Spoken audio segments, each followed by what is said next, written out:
What's going on, guys? Welcome back.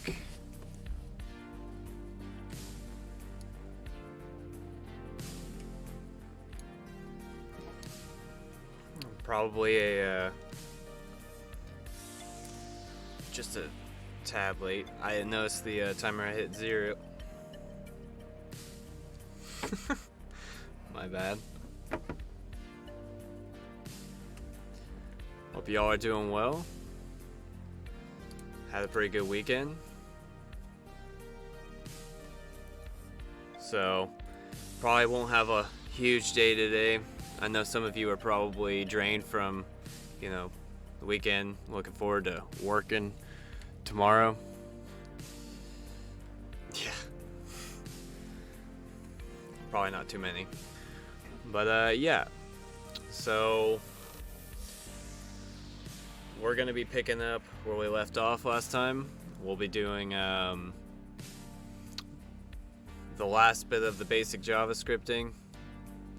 Last time we did a lot of work with objects, like creating objects, accessing all the properties and storing them and calling them, that sort of stuff. So, a lot of big things from that last one that probably a lot of people may not remember, which is fine,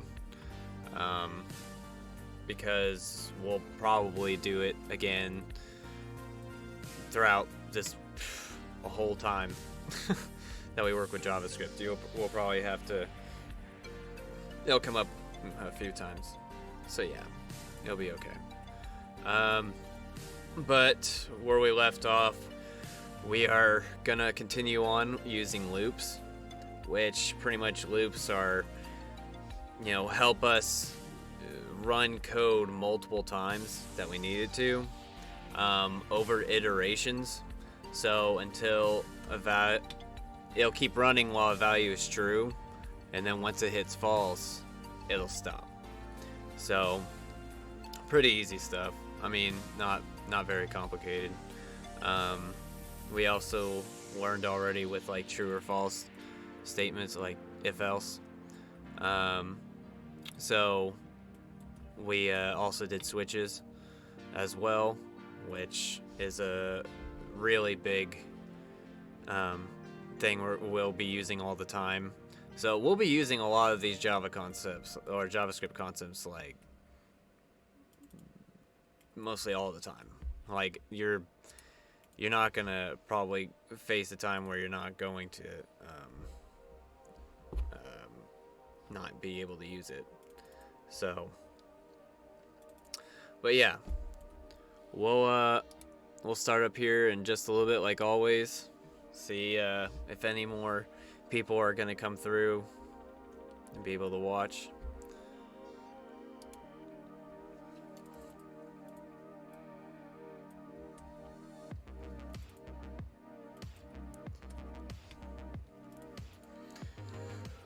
Whew. But yeah, I hope you guys are ready to learn a little bit. Like I said, it shouldn't be a long stream. We're just gonna go ahead and finish up the remainder of this. Next, in the next lesson or next course we're gonna be doing is ES6. So we're doing all this basic stuff, but ES6 is like, standardization with JavaScript and kind of new things that they bring in to make it better and easier. So we'll be going off with that. Revising some, code to make it, shorter. So yeah.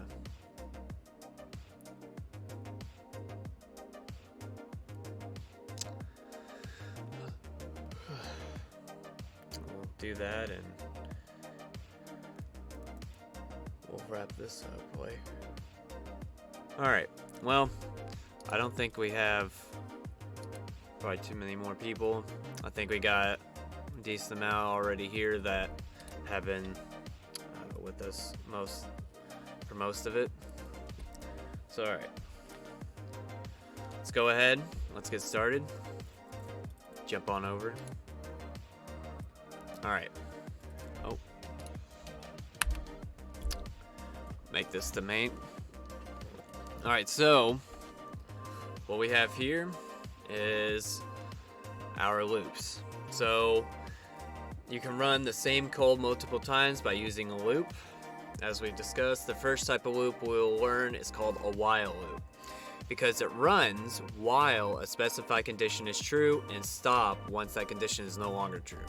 So you have this right here, while, and then you have the condition right here, and as long as that's true, it's going to do everything inside this each time. Now, in the code above, the while loop will execute 5 times and append the numbers 0. So look. So as you can see, I, right here, this is our variable, is set to 0. You have our array that's declared right here, nothing inside of it. And it's defined as a constant, but remember, constants are the only things that can be modified. Arrays are the only thing that can be modified with a constant declaration. So just remember that. Once they're all defined, you can't really change it. So, right here, the I is set to 0. So we're going to be using this for our code as well.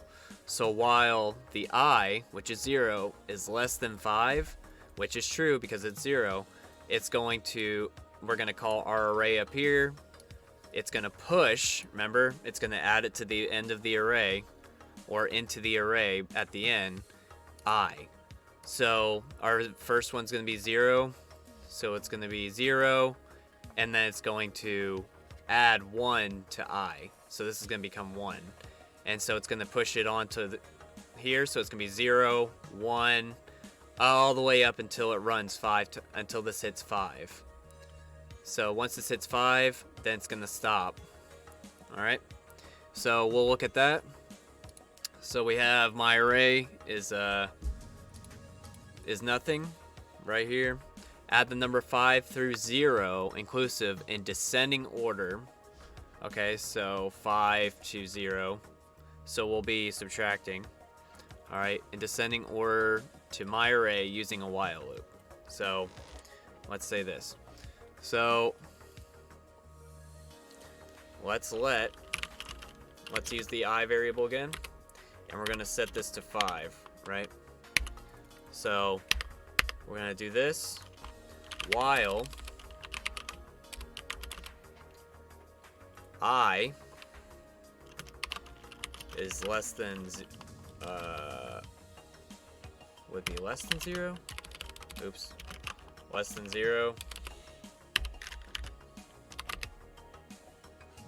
Then our array, it'd be my array. So dot push, and then we're going to push this variable into our array. So I is going to subtract, and then it's going to keep running this until it's less than 0. Right? Because we want 5, 4, 3, 2, 1, 0.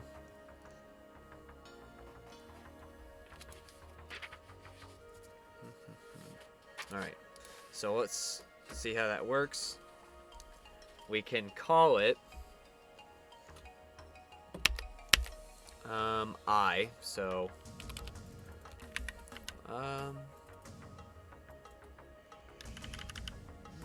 how do I want to do that?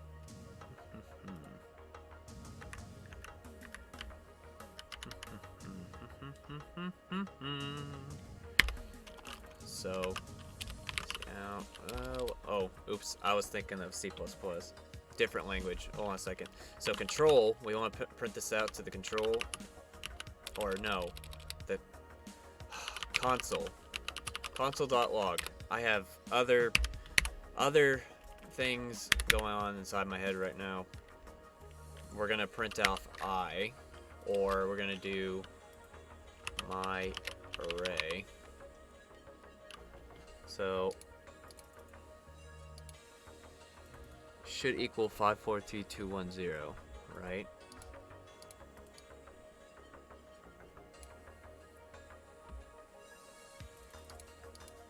Shouldn't it be printing I then?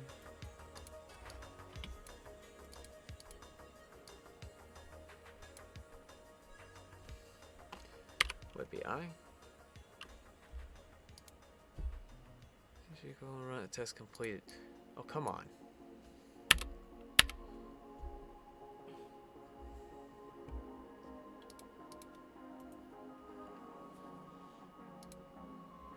Okay, hold on.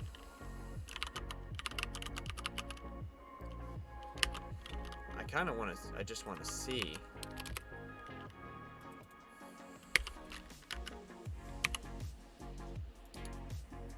It's supposed to be pushing it out to the console because I really want to see it. So anyway, we'll see what's happening here. It's probably because when it's less than or equal to 0, it should stop. I wish I could see. You know what? Hold on. This console.log my array.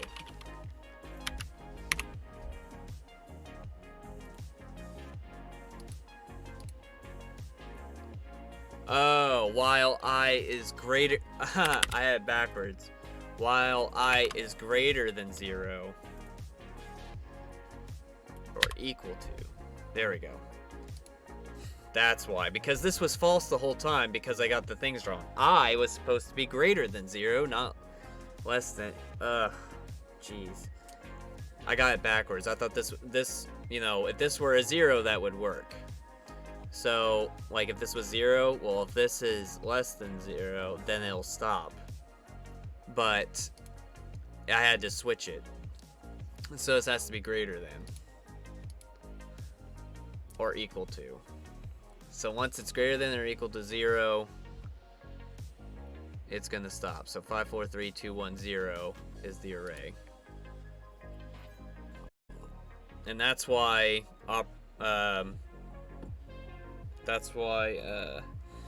the operators matter a lot. Okay. So, iterate with JavaScript for loops. You can run the same code multiple times by using a loop, right? Most common type of JavaScript loop is called a for loop because it runs for a specific number of times. So you're basically telling it exactly how many times it's supposed to run. So for, it'll look like, for loops are declared with 3 optional expressions separated by semicolons. So you have for, and then you have your A, semicolon, B, semicolon, and then you have C. So where A is the initialization statement, so like I was the initializer, B is the condition, and C is the final expression that we're wanting to do. So, so the initialization statement is executed one time before the loop starts. It is typically used to define and set up your loop variable. Condition statement is evaluated at the beginning of every loop iteration and will continue as long as it evaluates to true. So kind of like the while loop, it's going to keep going until, you know, it's false. And then the final expression is executed at the end of each loop. So you got the initializer, right? Okay, hold on. I'm going to have to show you over here. But use a for loop to push the values 1 through 5 onto my array. So what we're going to do is you have your for, right? And then you have your let I, your initialization, and we're starting it at 0. Values 1 through 5. So 1. So we'll start it at 1. Then we have our condition. So if I is greater than 0, is greater than 5, it's going to stop. And then we're going to iterate upwards for our last thing. We're going to keep adding 1. So we're going to initialize our variable starting at 1. The I, once the I reaches greater than 5, then it's going to stop.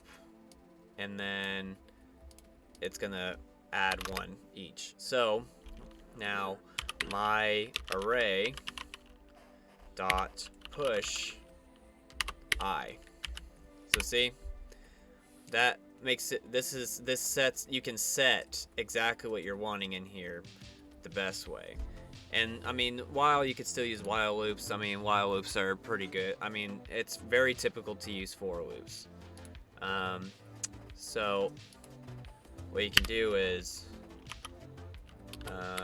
at the end of this, we can actually do a my or console.log my array. Okay, so what's happening here?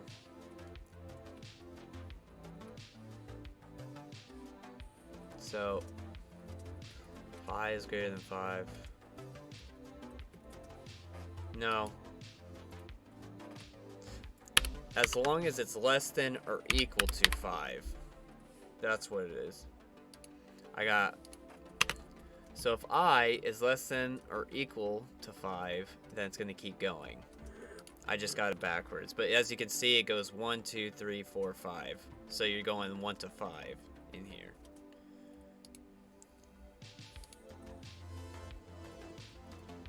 Okay. So now that we have that,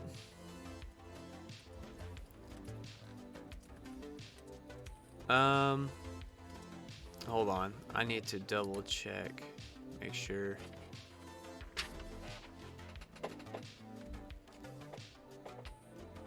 Okay, so it's going through the right mic. I just was looking at this and I was like, okay, I gotta make sure that this audio is good.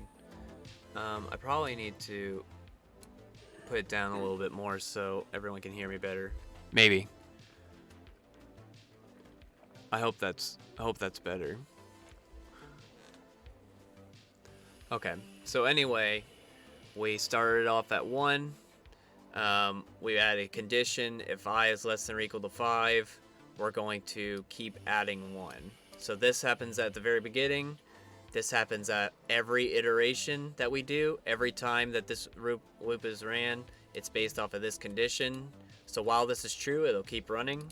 And then you have what happens at the end of every loop. So we're going to add 1 to the I at the very end. So, all right, run that. We're good there. Okay, so for loops don't have to iterate 1 at a time. By changing our final expression, you can count by even numbers. So we'll start at I equals 0 and loop through I. If I is less than 10, we'll increment I by 2 each loop with I plus equals 2. So it's just adding 2 to I right here. So that's going to push 2, 0, 2, 4, 6, 8 onto here. So now let's change our iteration so we can count by odd numbers. So let's go ahead and set the for loop.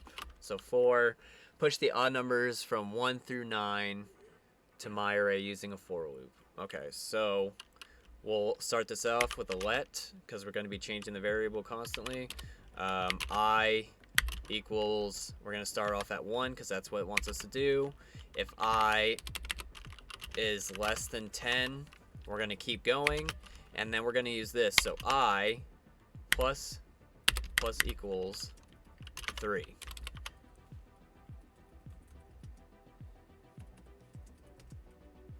Yeah. I believe that should work. So it's adding, so 0, no. Okay, hold on. 1, 3. So we're starting off at 1 and we're gonna plus 2 to each of that, because we're starting off with odds. So if I would add 3, then it'd be 0 plus, well, no, it'd be 1, and then it would take that and plus 3 onto that, so it'd be 4. So it'd be 0, 4, then add number 3 on top of that, and so on and so forth. So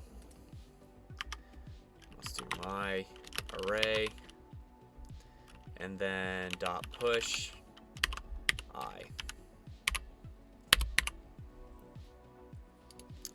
let's look at the console, .log, and look at my array. So look, see, 1, 3, 5, 7, 9. It's because we're starting off at 1 and we're adding. So remember, I plus equals 2 is the same thing as I equals I plus 2. So it's taking these two, so this is 1 plus 2 makes 3, and it's storing into I at the very end of the array. But remember, it's shorthand. So we're going to do that.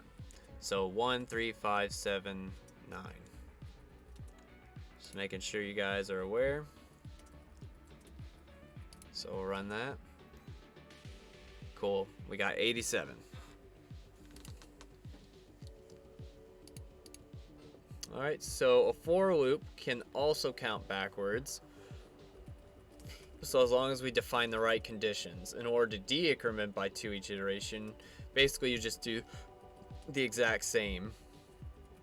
And you'll just make kind of everything opposite. So push the odd numbers from 9 through 10 to my array using a for loop. So for, then we're going to start let, we got to declare a variable, I equals 10. But we don't want to start off at 10, we want to start off at 9. So if I is greater than 1 or equal to, greater than or equal to 1, it's going to keep going. And then I, right, minus, now we're going to subtract 2, right, because we want odd numbers. So if this was, 8 and 2, it'd be even. But we're going to do the exact same thing here. So my array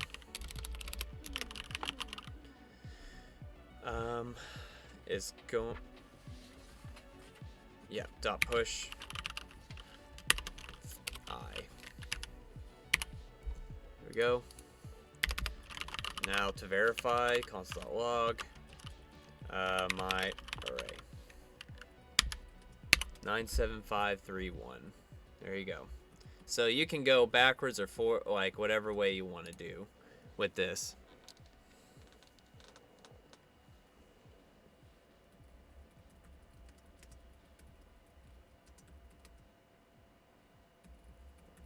Okay.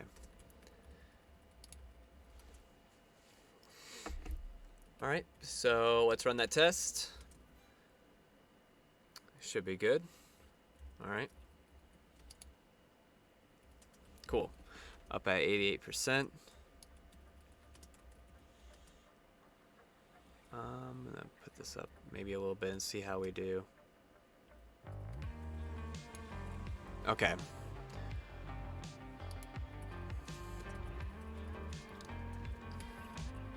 Saw a couple people dropping off. So I didn't know if there was an issue with the latency or if there was an issue with the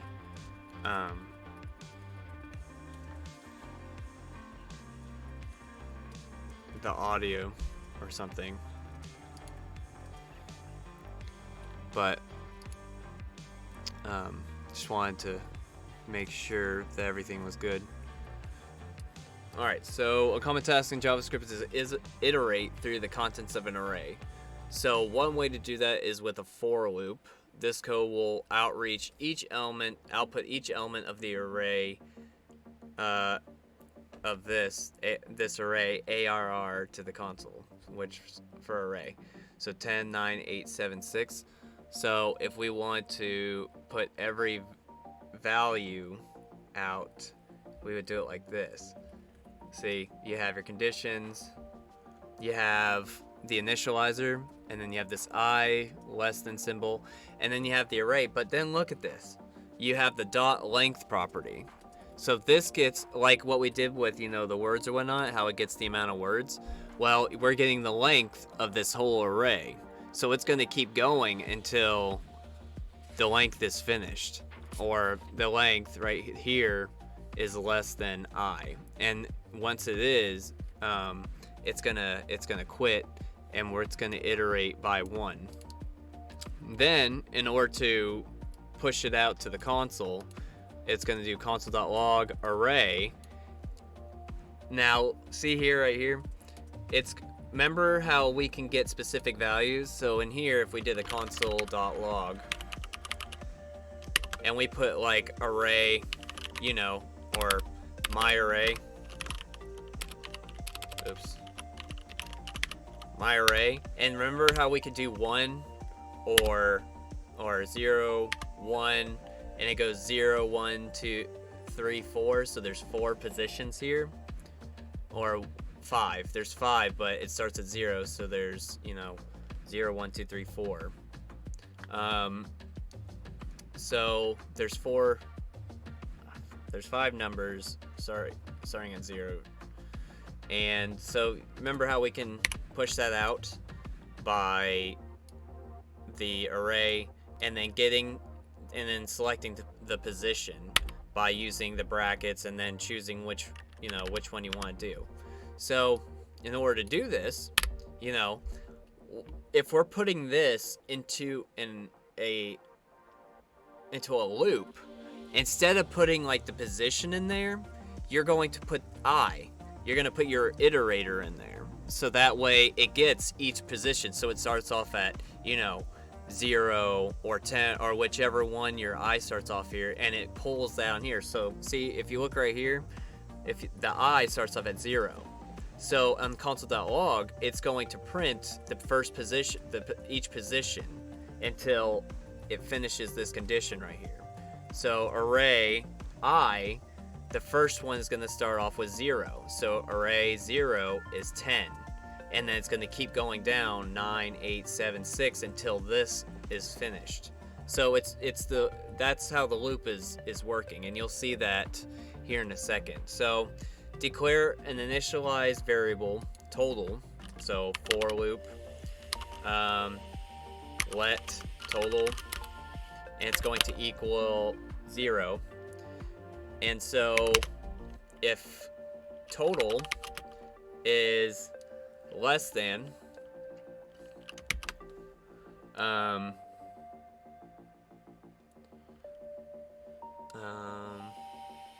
so let's look. So we want to print out each one of these. So my array,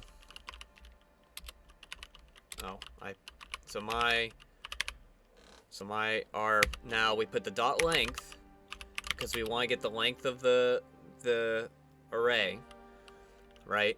And then we're going to total.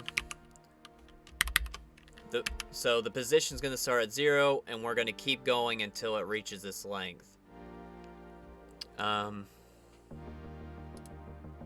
If total is greater than, so if the total, which is 0, is greater than this, it's going to keep going. So we don't want that. We want it less. So if the total is less than the length, it's going to keep going. So let's do a console.log, and then get my array, and then let's put I in the position. Oh, total, sorry. So it's going to get each position and print it out. So look, see how this started at 0? So it started at 2. Then it added one more. So then this position came to 1. This condition wasn't false, so it added another one and kept going and so forth. And each time it printed 0, 1, 2, 3, 4 and pushed that out to the console. So that's how these are working, right? So as you can see, we printed every single one position from the array out. So how much does it want us to do? Total should equal 20. there's 2, 3, 4, 5, 6. So total to 0. Use a for loop to add the value of each element array to total. Okay. So we're gonna do this plus. So total plus total.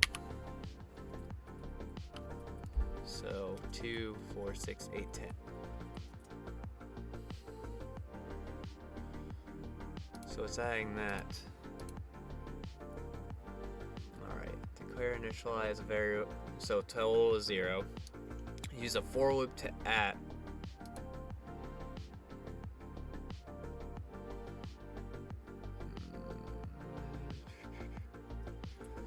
The value of each element of the my array. So if it's 3. 10. So we're adding the total here. So we don't want to do that. So we want, this is what we want. We want total to plus equal that, right? But, so the condition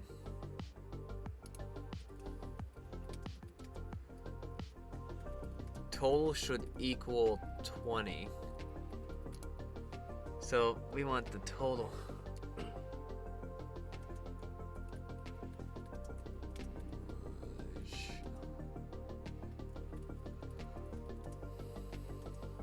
I know it wants 20, but like,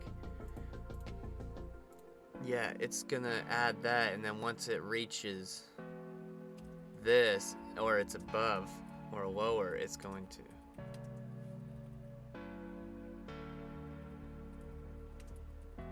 Okay, so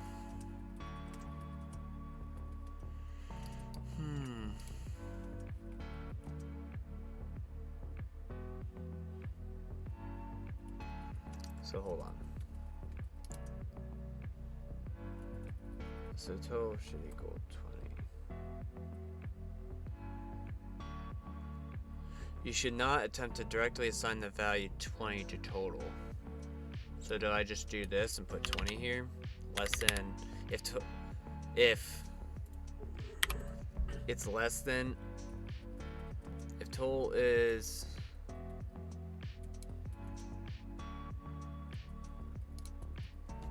equal to 20, then it'll stop. If not, hold on. I need to think real quick.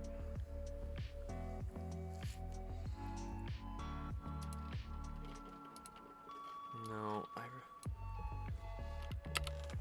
because we have to go through each one. My array dot length. Now, if total, is it total?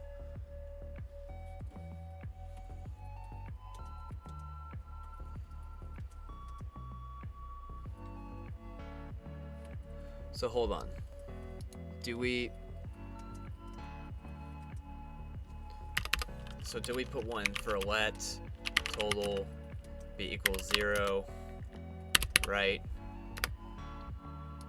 And then we do an I, right? So instead we're gonna do I is less than my array dot length, and I, right? So I. There we go. So we declared this. Okay, so that's what we did. We had to declare the total outside, and then we had to iterate by a counter. But we had to make total equal 20, the total.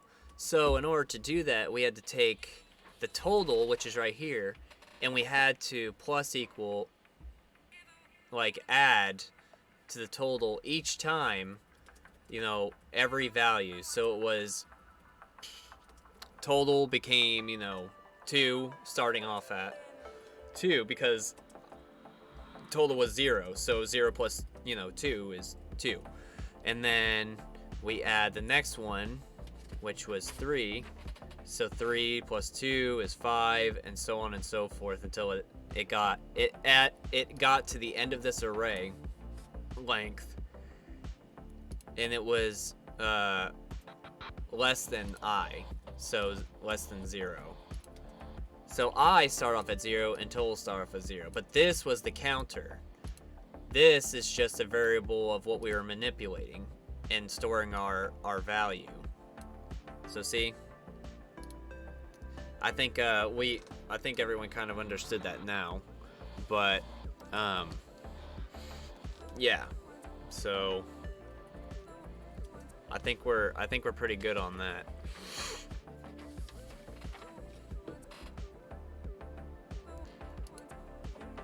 All right, so see, that passed. So I was trying to declare, because whenever we talk about initializing, I would think of, okay, so I has to do that. Well, that's not the case.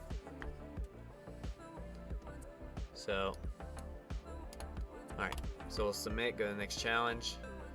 All right, so now we have to nest for loops.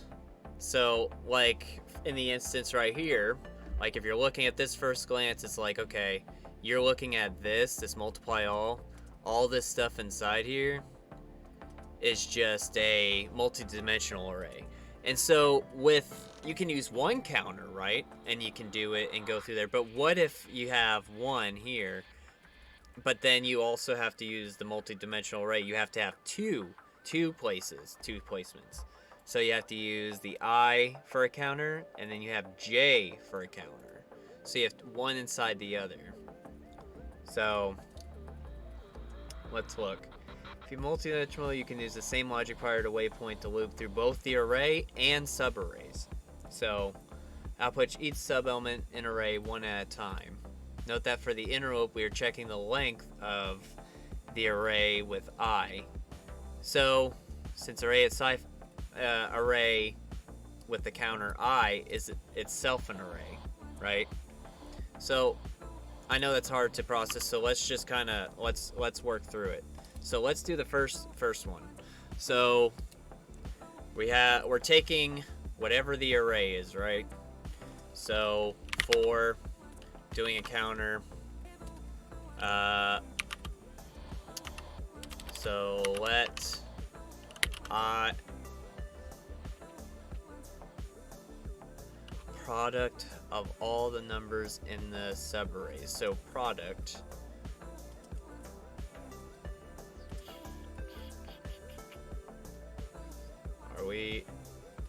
product means we are multiplying. Yeah. So okay. So we're gonna start this counter off at 0 because that's where we're starting, right? Now we have to go inside this array. So let's go do I is less than the ARR. See, now we're using this right here. We're taking the argument that we're accepting, which is an array for this function, and we're going to put that in here, and we're going to get its length, right? And then once it's lower, we're going to do an I++ for each one so we can iterate through, right? Now, here's the thing. This right here is going to go for this position, this 1, 2, 3, right? It's going to have these two, and these 3 so it's 0, 1, 2. So there are 3 positions in here in the first level of the multi-dimensional array. So there's 3, which is what the I right here, this first array, is doing. It's going through 0, 1, 2. So it's searching through here, okay? But we need another one to go through these, right? Each one of these. So how do we do that? Well, we're going to make another for loop because we need to loop through it. Let J this time equal 0 because we're going to start this one off at 0, right? So we're going to do J is less than oh, if j is less than array, like dot length, because it's going to get the length of this one, the length of this, and the length of this. And see, like once it hits here,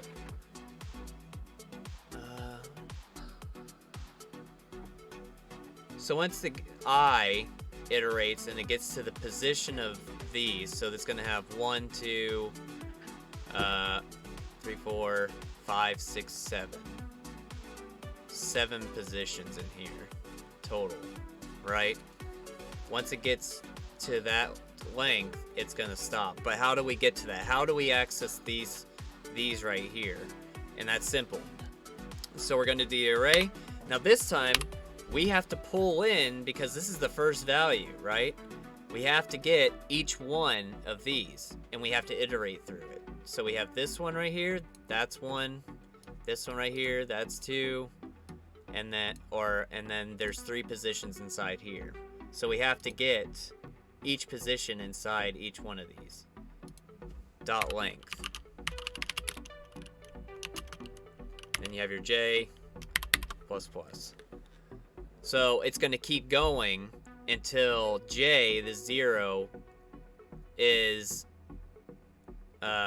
until this condition is met. Like this is less than j. Like it's going to keep adding, right? Alright, so when we go inside here, now it wants us to console.log now product. Now it wants to do this and then times equals array. Now it wants us to get the first position, right? For I. But then it also wants us to get inside of it. So see, that's how we did multi-dimensional arrays. Because remember how we did this? Now, let's look at this.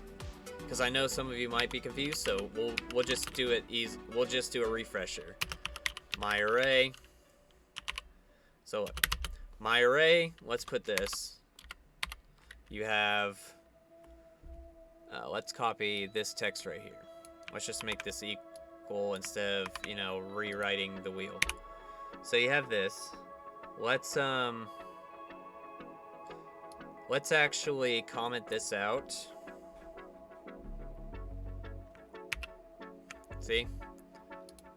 Let's comment that out. So we have all these commented out. So this is the only thing that's showing. Now let's do a console.log. Now remember, alright.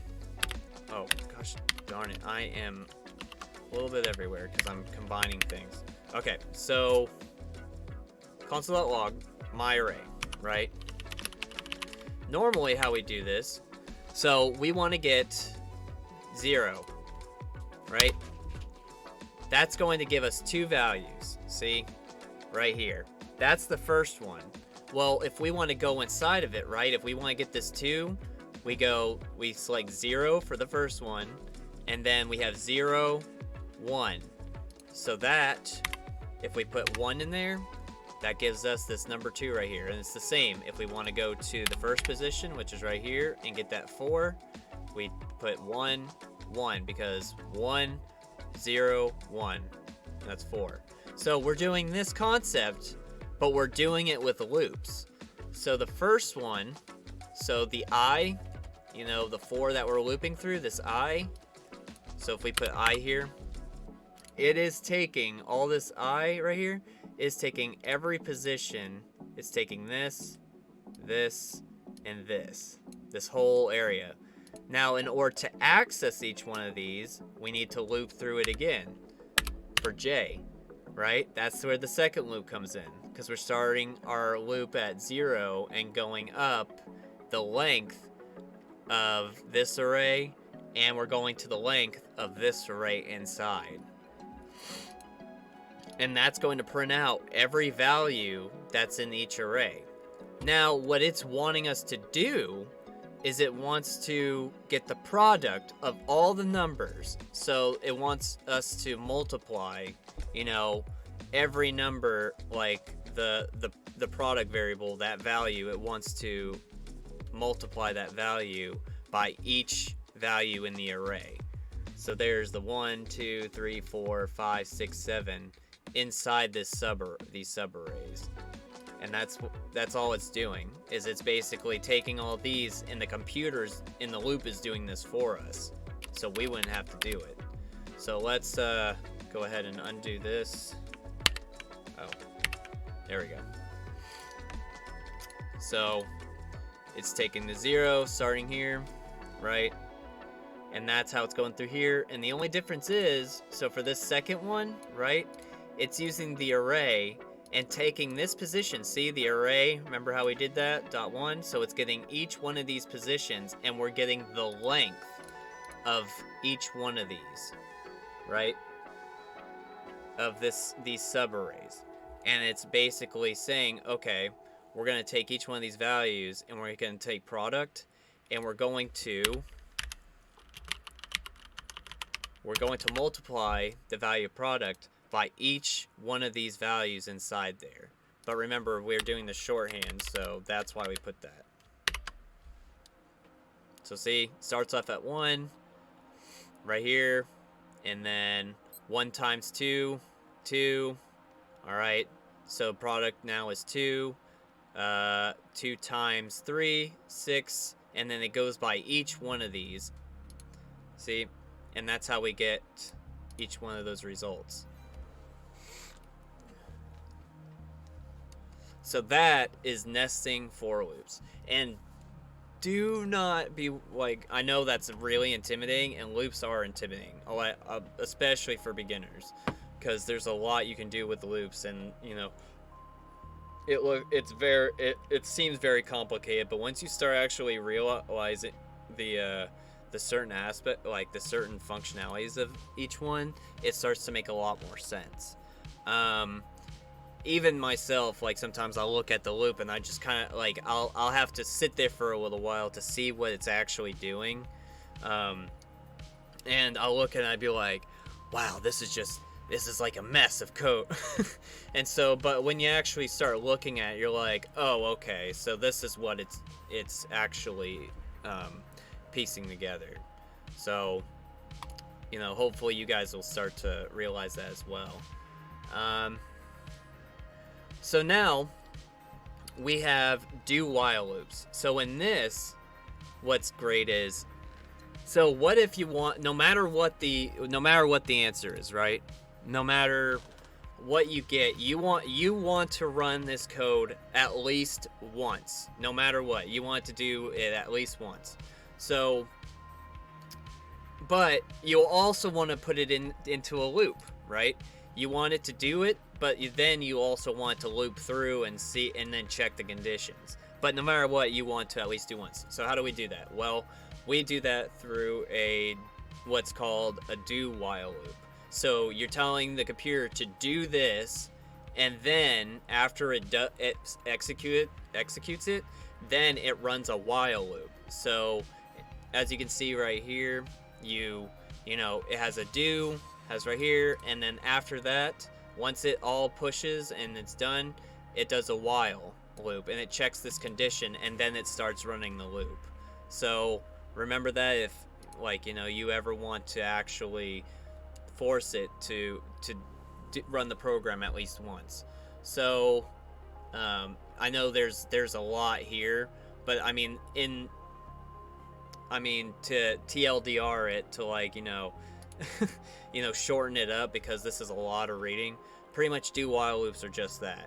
You make a program do something, and then if you want to, you know, then make the program check, loop it through and see, you know, if it meets the condition. So let's go ahead and let's demonstrate that. It wants to change this. So it wants to make this a do while loop. So first off, we're going to take this while, right? we're going to put do in front of it, and then we're going to put while after. So these conditions will be this right here.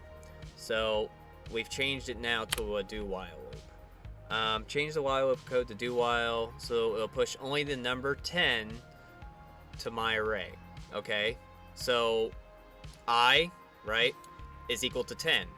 So it wants to push I to the array. So 10's only going to be in here, right? And then it's going to add, this I. So this is true. So it's going to do this, right? So now this is 11. Now it's going to start this loop. So while I is less than 5, it's going to do it. Well, after it does this, I is actually, or I is less than 5, sorry. While I is now 11, so this condition is false. So it doesn't even run. It doesn't even loop anymore. All that's going to be in there for my array is 10. Is the value 10, because this did it once. So that is the importance of do while loops. So if we put like a customized variable inside there or something like that, and you want it to at least run once and see what it does, and then run the conditions, so be it. So you have a lot more control over what goes in and out of your data. So equal to 11 when you finish is done loading. So there you go. So we got 10 more percent left, and then we'll hit the 100% mark. So we're doing pretty good. All right. So now we're gonna replace loops using recursion. Okay. So instead of running all these loops or whatnot, we'll go ahead and we'll be using like arrows. So let's look at this. Recursion is the concept that a function can be expressed in terms of itself. To help understand this, start by thinking about the following task. Multiply the first n elements, right here, of an array to create the product of those elements. Using a for loop, you could do this. So product equals 1. We'll take the array, get the value of n, and then plus, and then we're going to take the product, times it by each value in the array, until you multiply, or the n, right, until it's less than n. But then it's going to return the product back in this function. So, but however, notice that multiply array n is strictly equal to multiply array n minus 1. So it's equal to multiply the parameters or arguments. Okay, hold on. I gotta situate this out. Multiply is the function name. So notice that the multiply function with the array and n arguments are the same as multiply array n minus 1 times the array n minus 1.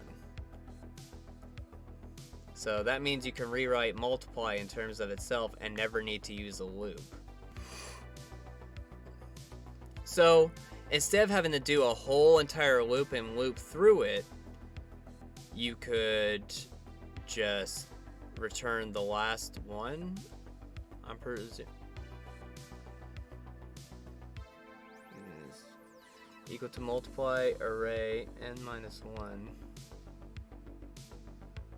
So it wants us to multiply, right? So it's okay. So basically, I had to look at this again. So basically, we are calling the same function itself. Like, we're just calling it and returning that value. So instead of writing a whole loop, if n right here is less than or equal to 0, it's going to return, return 1. And if return, so if else, if it's greater than, right, it's going to return, now it's going to use the function multiply, right, but it's going to take n minus 1, right, so the last value of n and times that by the last value in array. And so basically it does the exact same thing. Instead of writing a whole entire loop, going through the whole array and adding it. Okay, so because you're wanting, or multiplying it, instead of going through each and every single one and waiting for it to execute, you can actually call this same thing right here, this multiply, and just take the last value and multiply it by the last value. Like the value here, right, n, and then take the last value of the array and just multiply them together. So n is thinking about multiply the first n elements of an array. So minus 1, but that's the last. Okay, notice that means you can rewrite multiply in terms of itself and never need to use a loop. The recursive version of multiply breaks down like this. In the base case where n is less than or equal to 0, it returns 1. For larger values of n, it calls itself, but with n minus 1. That function call is evaluated to the same way, calling multiply again until n is less than or equal to 0. So the n is the counter, and it's going to keep going. It's going to keep subtracting and keep calling itself until it's 0. And at this point, all the function can return in the original multiply returns the answer. So recursive functions must have a base case when they return without calling the function again. In this example, when n is less than or equal to 0, otherwise they can never finish executing. Okay, so basically you have to have a counter. So if you already have a counter of how many times you want to do it, you can just take this n value right here, right? And you can, this is the counter. And if it's, so you make an if and else statement. If n is less than or equal to 0, then it returns 1. But if it's higher than that, it's going to use the multiply function, and it's going to keep decreasing that n value each time until, and multiplying that position by the array, or that number times that array position. So it's going to start with the n of n, like it's going to take that number, and it's going to start like from descending order of the array. So if this is like 9, right? If n is 9, right? So 9 is less than or equal to 0. Well, that's not true. So it's going to multiply here. So 9 minus 1, right? It's going to be 8, but then it's going to times that by the 8th position here. So array 8, and it's going to keep decreasing. So write a recursive function. So I had to understand that myself to just even like be able to produce that to you guys. So So that returns the sum of the first n elements of an array. Okay, so let's try this. So we're gonna do an if. So if n, right, is less than or equal to, right,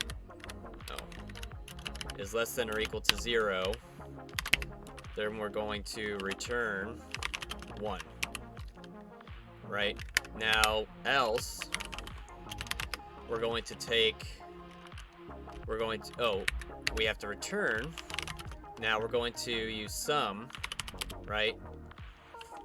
We're going to call this function again, but we're going to have arr, the array, and then the n minus 1.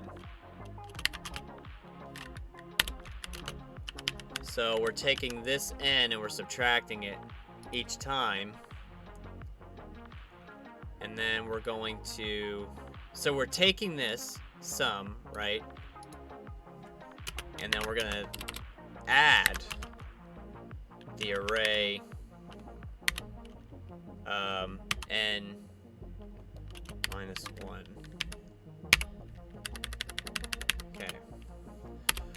Okay, there. So we're adding this instead.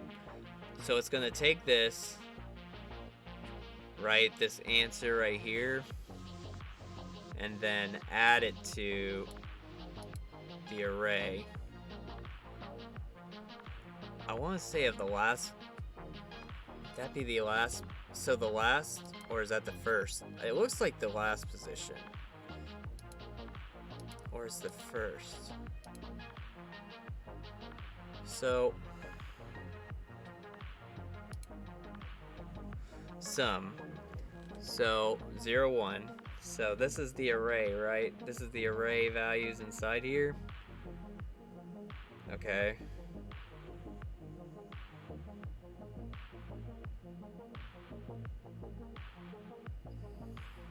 Recursion function is the sum of the first.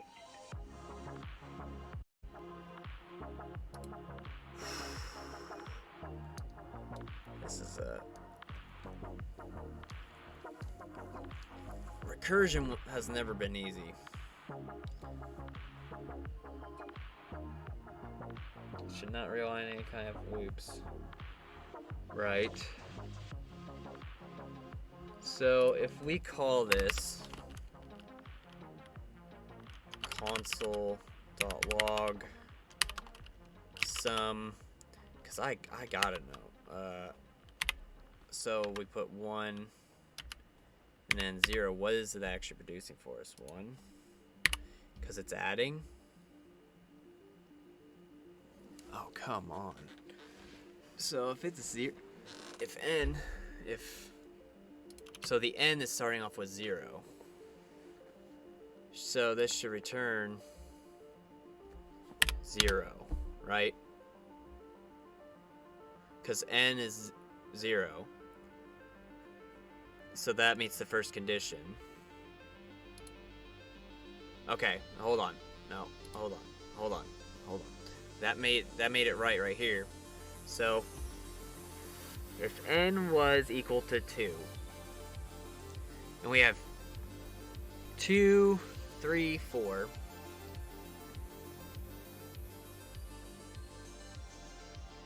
Right? And we have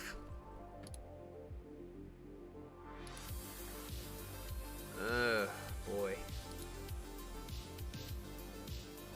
So if we have 2, 3, 4 in here, and we have 1, so 1. So it's not equal to this, 1. So 1 minus 1 be 0. 0, A, B, 0. So 0, 2. So this plus 0. So 0. So this would be 0 plus 0.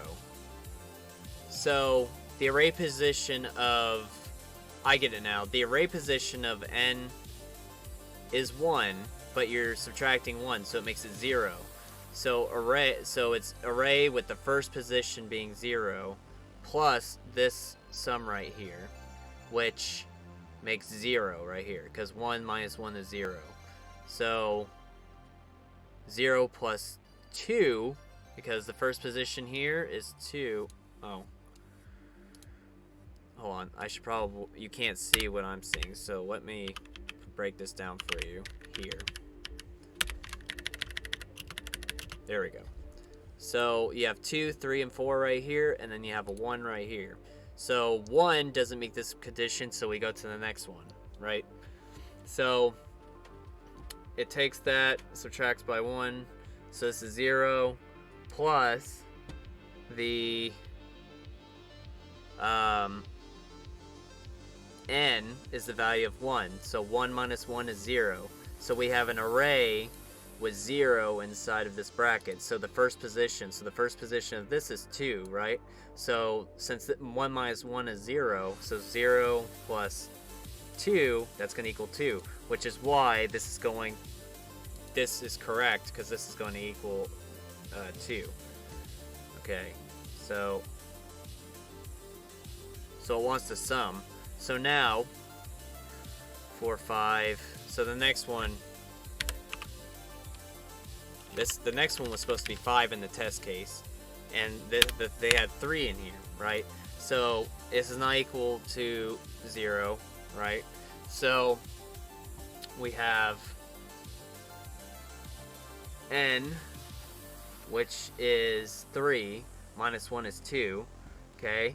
And so n, so 3 minus 1 is 2, so 2 plus 2 is 4, okay? So we have 4. Now, since this is not 0 yet, this gets reduced, so that gets down to 2.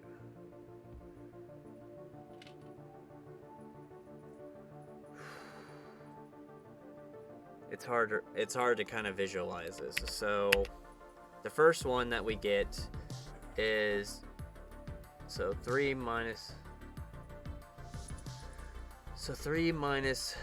1 is 2, and so plus right here, and 3, so this makes it 2 plus, and then we have 2 plus, okay, so 3 minus that is 2, so we have, that's position 2, so 0, 1, 2, which is 4, so 2 plus 4, 2 plus 4, 6, right? So now this goes to 2, and this goes to 2, right? So 4, so plus, so this makes it, and so this makes it, so 2. So 2 minus 1 is 1, alright? So 1 plus, and then, so we have 2, right? So we have 2 minus 1, so it makes 1, position 1, 0, 1, so 3, so 4, 5, 6, 7, 8. That's supposed to equal 9.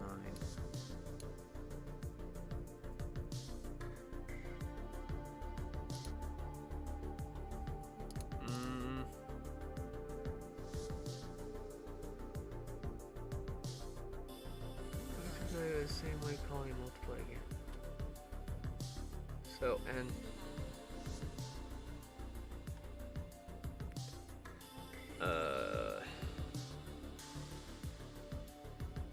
so does that makes 9. But now I'm just trying to figure out how that makes 9. Because this is 8. So if you have...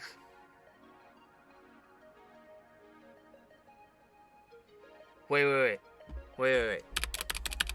So...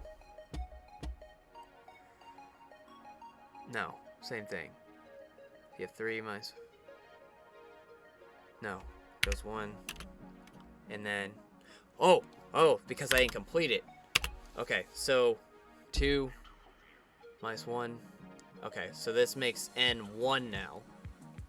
So plus 3, right? Okay. So now we're going down once again because this n we're going until it hits 0. So now it's down to 1. So it's not equal to this, so it can't return a 0, right? So 1. So 1 minus 1 is 0, right? Right. And then we have an array. 1 minus 1 is 0, so that's a 2. So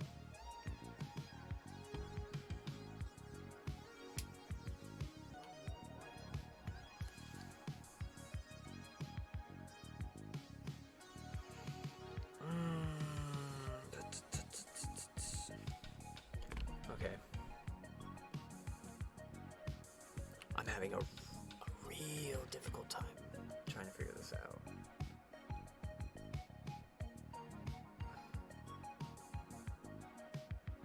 Is that getting the last of the array? So n, that's not like a dot length, because if we did a dot length minus 1, then that goes to the n.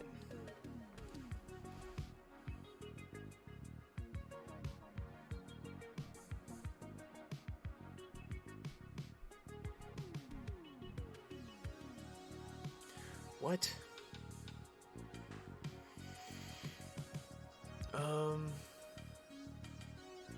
Huh.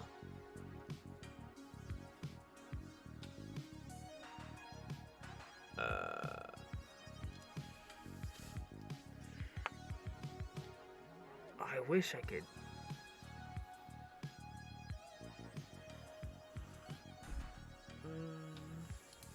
Can I actually console log this?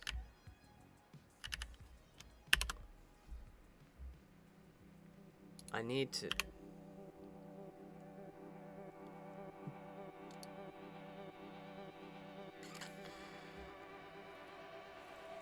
Uh-huh. How...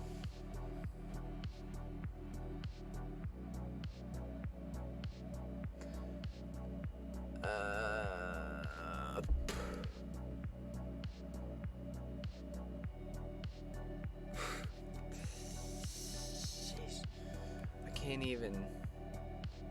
So it puts it out as 2. So n minus 1. So it does show n minus 1. So 3. Okay.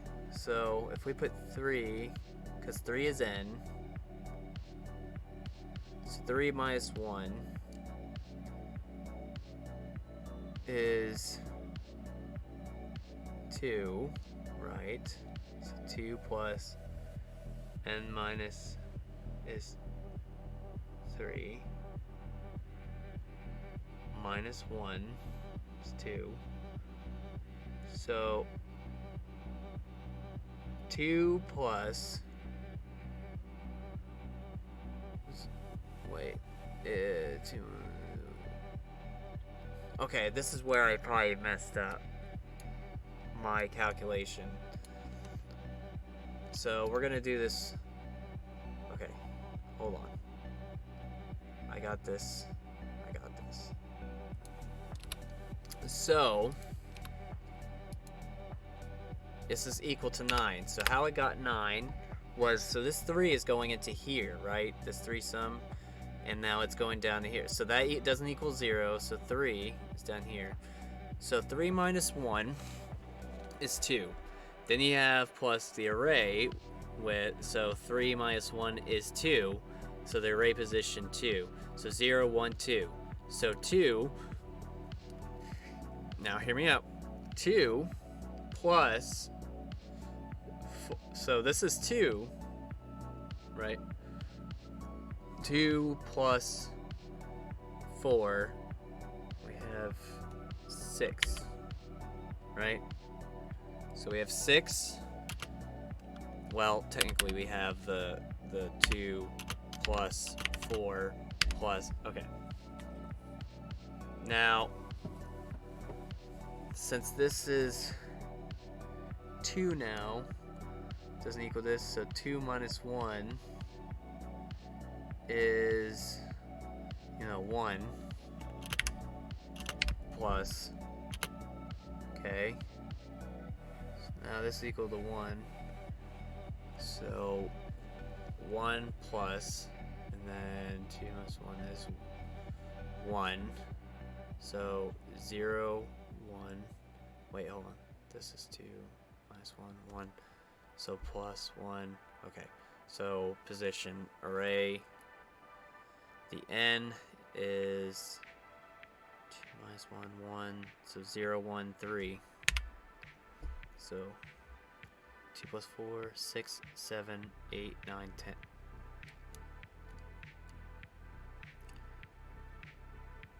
I thought that was like...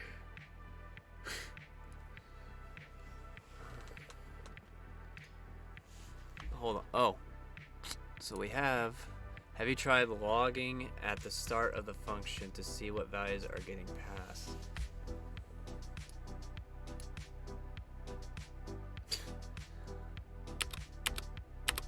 You know?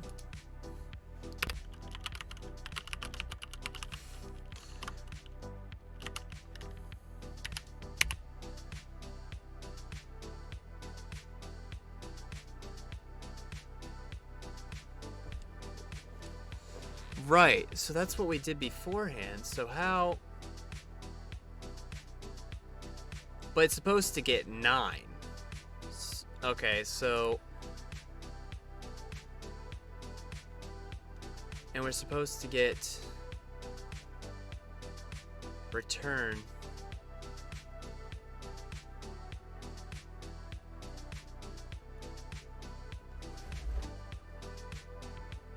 So yeah, the 0 starts at 3.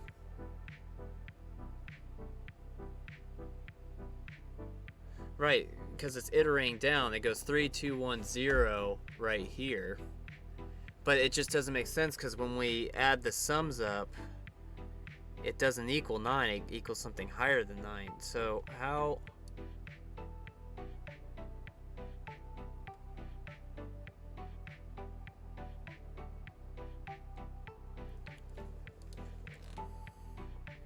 So what happens if I stored?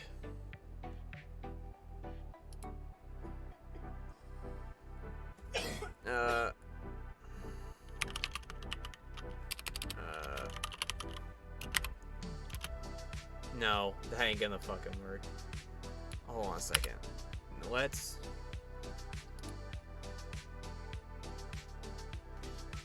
What is the array for in this problem? So the array right here... So what it's wanting to do is it's wanting to recursive function that returns the sum of the first n elements of an array. So sum of the first n elements of the array. Wait. So first 3.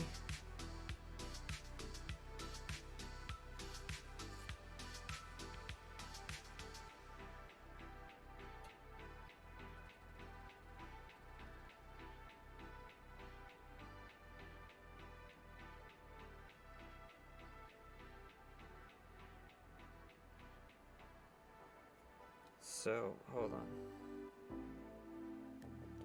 So this right here is taking the n right here, and this is using it as a counter. Like this right here is using it as a counter. But this adding the... So we did this. I'm just trying to see how this is actually working to do it.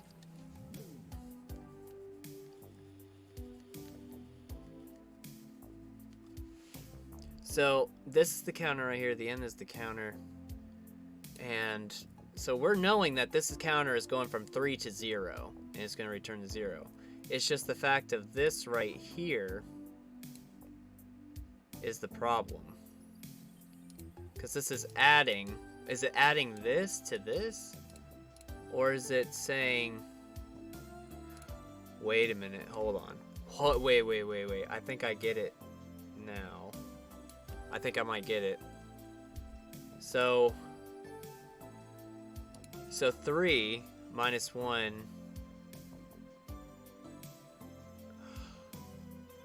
Oh. Yeah. 4, 5, 6, 7, 8, 9. So this is the... Oh my gosh. I can't even... I did all that for nothing. I was adding this whole sum right here, the n, to this. When, in reality, this is just adding it to itself.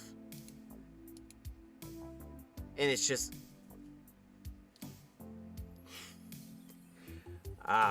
Yeah. Right. So n is basically getting the position. So... Yeah. Oh my god. So 0. So we got 0, right? So, okay. So when we were doing this, it was adding... The first run around it was doing was getting 3 right here, right? And then it subtracted that to 2. So the array ended up... So 3 minus... that was 2 right here. So 0, 1, 2. So 4. So it did that. And then this reduced the n down a counter. So this became a 2. So subtract 1, that made 1. And then this went and added the 1 right here. So 2 minus 1 was 1. So 1 is 0, 1. So plus 3. And now it went to, since this wasn't 0 yet, the n is now a 1. So now n minus 1 is 0. And then n minus 1 is 0. So the array of the 0 position is 2. Which is why it made that. So then once this hit 0, and this, it returns 0 right here. Which is why it has this.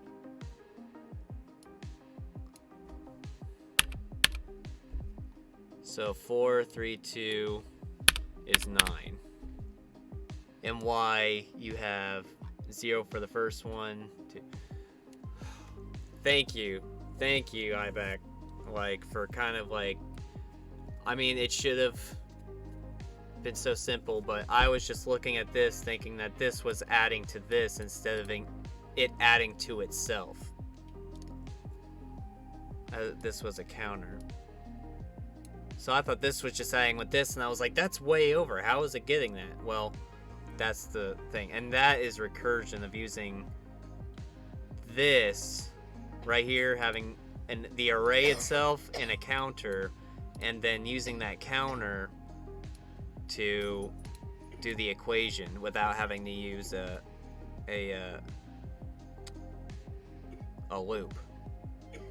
And my god, that was so complicated. But like, yet like I understand it now, which is exactly the point of this whole thing, was being able to understand what's happening. So that only took a while to figure out. So now let's do this. No problem. You were getting there. It helps to talk with others. Yeah. I mean, if I had, you know, a rubber duck or an object just sitting on my desk or whatnot, and I could just sit there and just talk to this thing, I mean, maybe I would have gotten to it at some point, but the more like just being able to look at that counter at first and then just kind of piecing it together, like, wait a minute. it works out. So now we can begin doing this this other kind of little project here. We have an array of objects representing different people in our contact list. A lookup profile function that takes names and a property as arguments has been pre-written for you. All right, right here. So you can see. The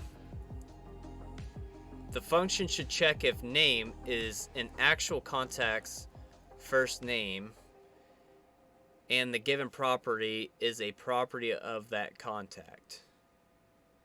So if both are true, then return the value of that property. If name does not correspond to any context, then return the string no such contact. If property does not correspond to any valid properties of a contact found to match name, then return the string no such property. Okay. So let's begin this. Alright, so first things first. Should check if name is an actual contact's first name. And the given property is a property of that contact. So first name. So we have to loop in here of each entry here, right? So we're gonna have to do a nested loop because we have one right here. So this is one, this is second position, third position, fourth position, right?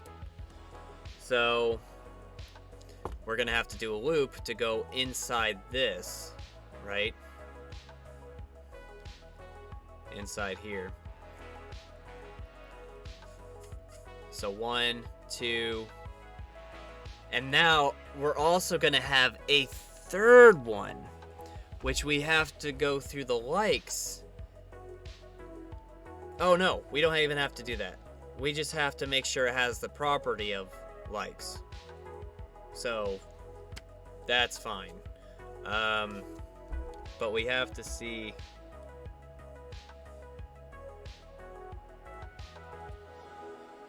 Okay, so we only have, it appears that we only have to do 2 nested loops. So look at profile, should return a string. Let's check if name is an actual contact's first name. Alright, so let's set up our loops. So for, so we're gonna do a let I. Well, we could use includes, or we can use has own property to actually check and see if it actually has it. But I think that's the second one for the property. If name doesn't correspond to the contact. So basically, it has to be if this name is actually matches. If any of these names match this name, then it should return. If it does, then it should also. Wait, what? So if it has the. So first name, last name. It needs to print out the properties of that second entry. So, okay, let me think about this real quick. Let me just put this together real quick because I wanna get this kind of out of my head for a second since I'm already thinking about it. So if I is less than the what was it, contacts dot length, and now we're going to add. Alright, so we have that one to go through each one of these. Now we have to go through another for loop. Let j equals 0. And then j is going to be contacts. And now we have to get each entry in here. So we're going to put I in here. And then dot length, right? And then j plus plus. Okay, so we have this shit. We have this. What the heck? What did I? Oh, okay. I was like, what the heck just happened? Okay. So now we have it. Well, that's not supposed to be there. So, there. What a nuisance. There we go. Fat fingering everything and it screws up, right? So, okay. Now, we have this all out. So we have that, and then we have each one of these going through. So now, if we're going to look at the value, if the, right, if the first name, so we're going to get the contacts, or let's get the property. If prop, the property is equal to, no, the name. If the name is equal to contacts,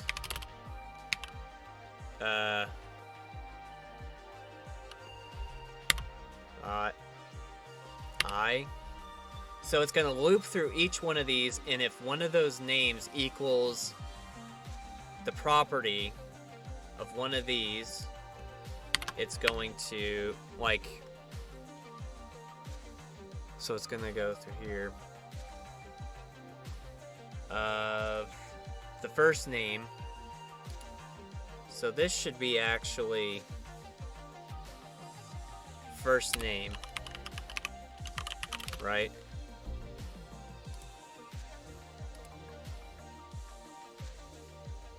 Oh, oops. And since this is this doesn't need dot notation, so we'll do this. So if context that first name, if name equals this and that exists, right? Then name is an actual context first name.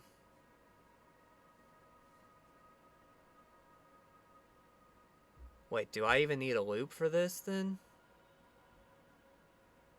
It doesn't look like I even need a loop for that.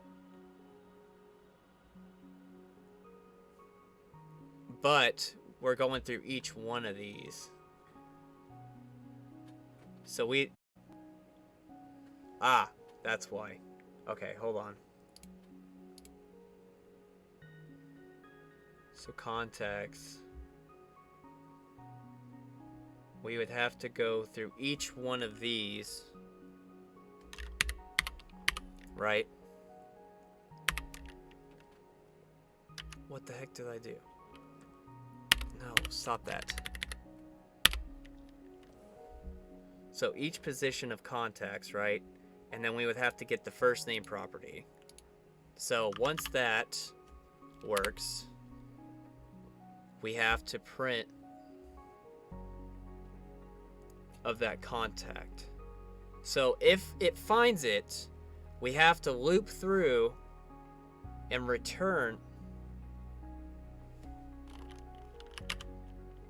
Oh, wait. So hold on, wait. So we have to make another if. So if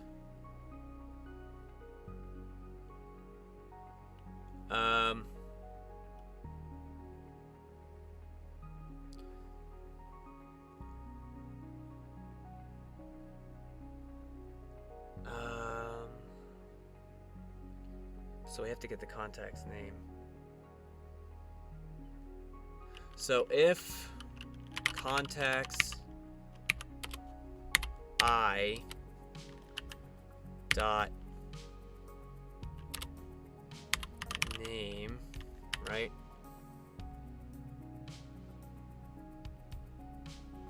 Dot property. So if property dot has. Wait. So hold on. I gotta do this real quick. So if this right here, name, or dot j dot has own property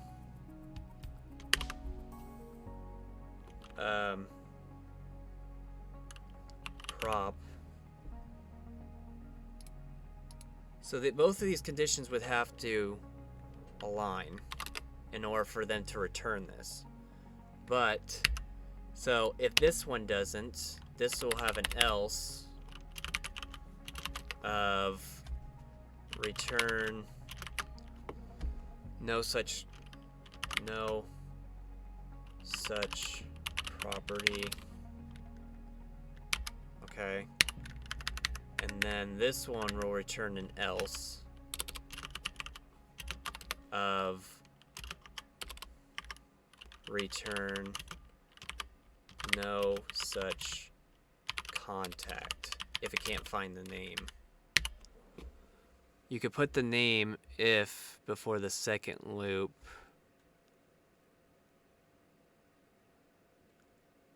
Yeah. Well, it's just, so what this is doing is that if the name equal, if the first name right here is equal to this right here, because it's going to go through each property, 1, 2, 3, 4, and then it has to go into here.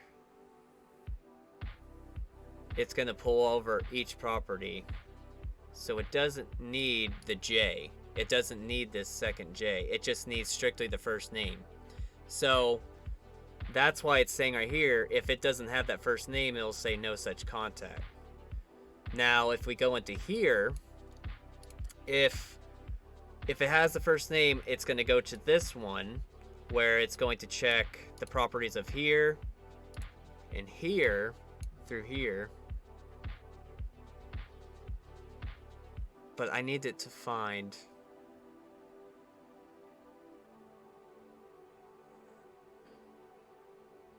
strictly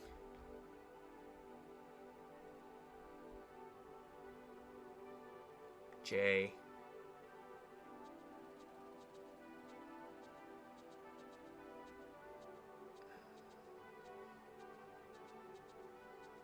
Can I?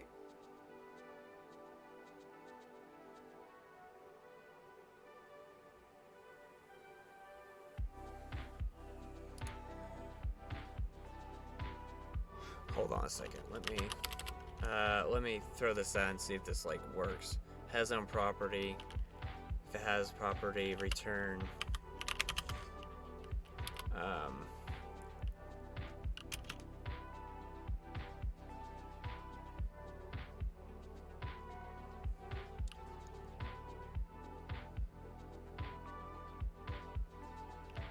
Contacts.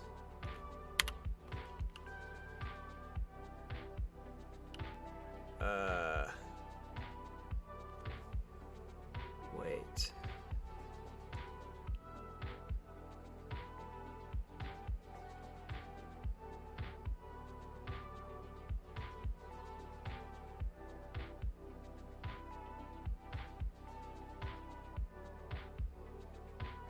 If name is, I want it strict. If name is strictly equal to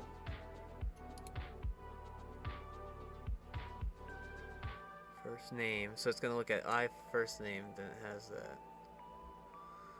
prop contacts.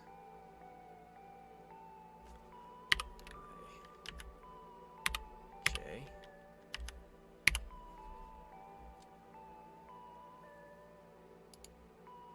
What will this do? Contact console.log. If I look this up, what will this supply me? Unidentified. Okay.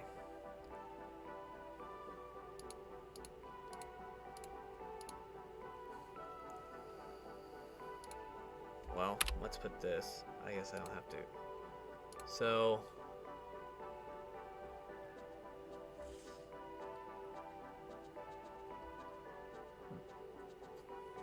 just trying to get this first name.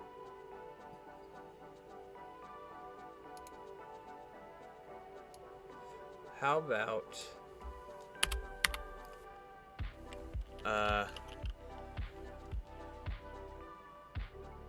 is this name? Would that?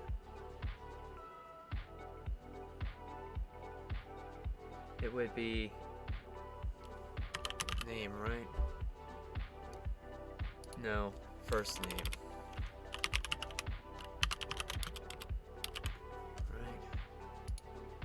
Right. Get the position of each one of these right. And look for the first name.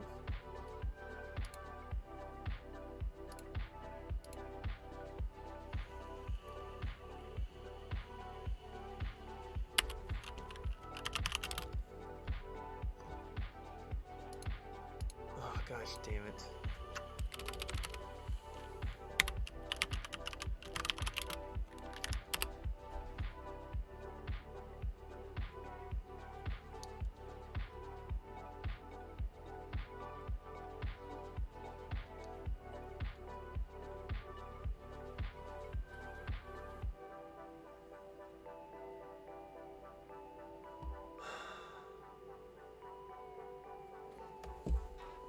Name if before the second loop, because you only care about properties if the user exists. Well, this is how you. Yeah, I guess you could nest the loop inside there if I put this if right here, because we only need inside there, and if that works, yeah, I guess you're right. I could do that. So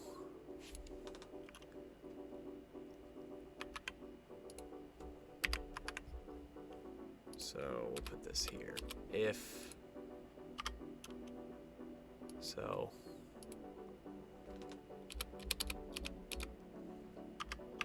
So you could, yes, you could do it like this, and then put this right here.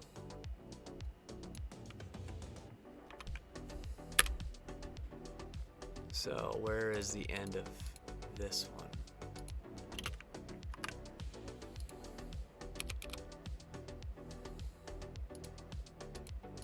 Okay, hold on. So if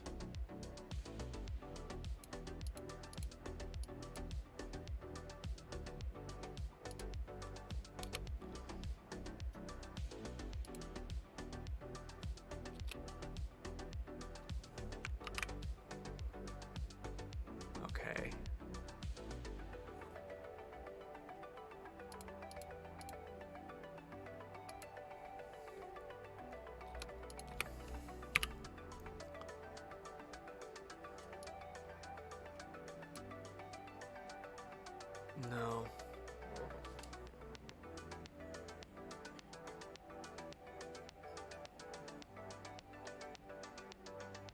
Yeah, exactly. I've been throwing console logs everywhere. You know what?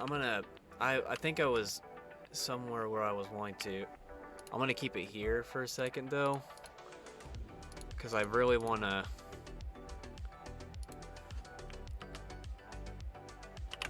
I kind of want to keep it like this. So, for just a moment. So the first name. So this has the first name. So it's going in here, has this if name, first name. So hold on. Console.log contracts I.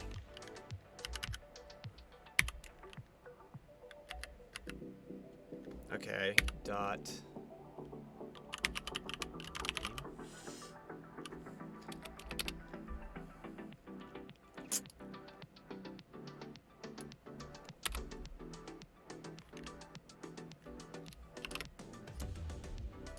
So that's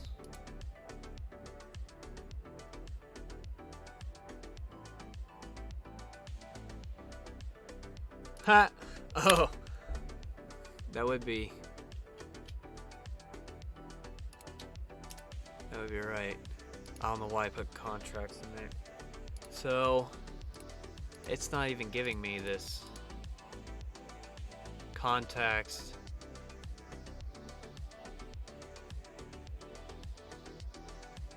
It's not even giving me each of those contacts. It's not spitting it out.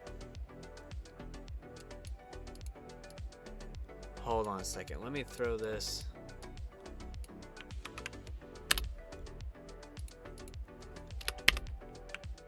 Here.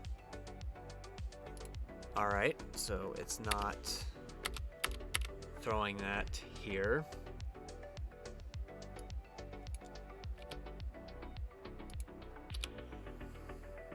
So why is that not sending out what I need?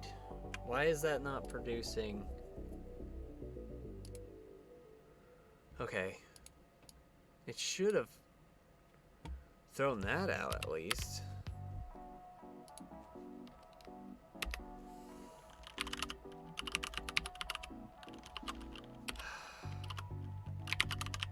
Contacts. There we go. So, why wasn't it before? So there it is. We have all these. So now, wait a minute. Hold on. So we have I.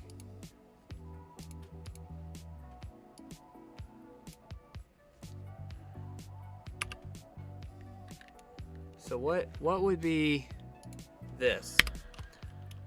Console.log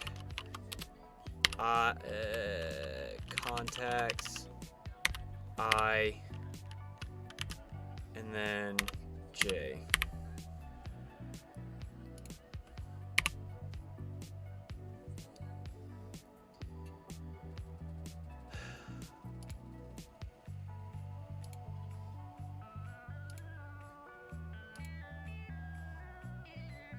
Why is that underlined?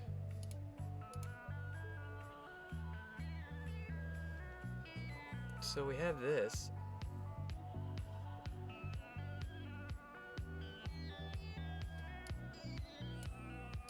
So if I did contact.log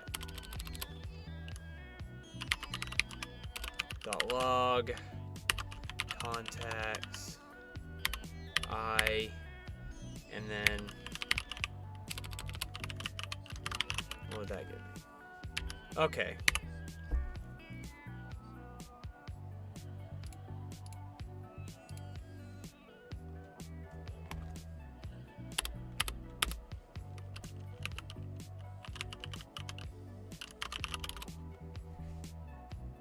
So there we go.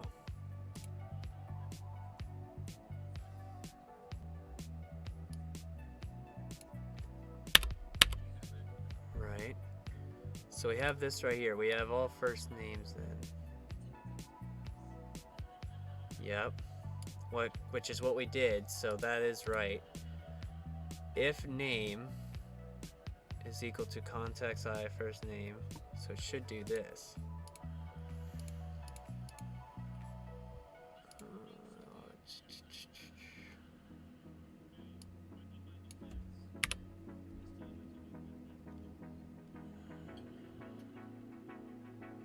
Okay.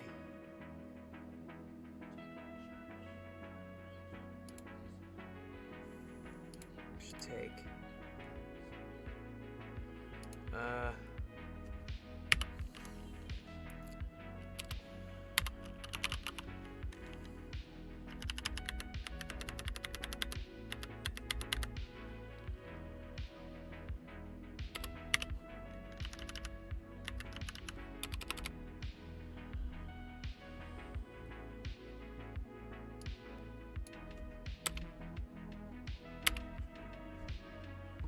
accessing the property's length, or is it always 1?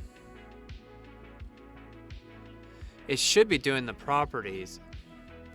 So it's taking these, see? It's taking the context I. So it's taking the insides right here, right? And it's getting the length of each one.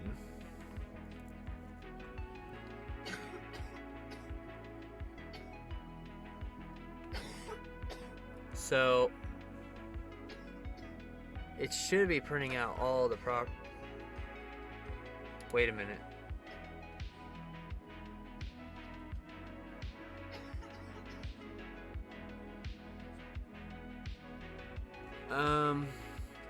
Specifically. Okay, hold on. Name.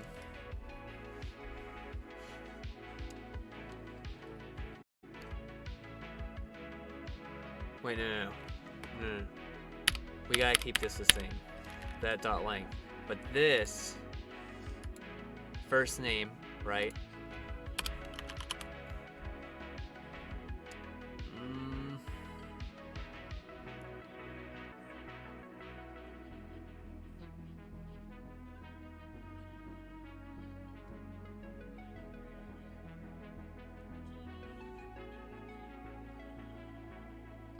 First name. No, because it's just accessing that.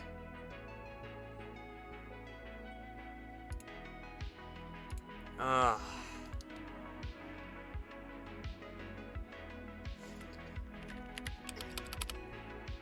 J. So if it's going through I,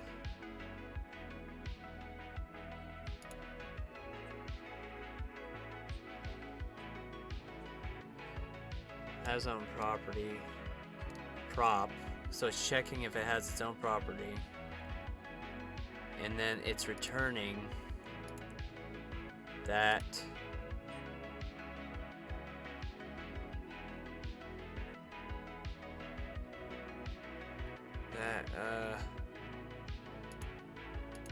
man, I.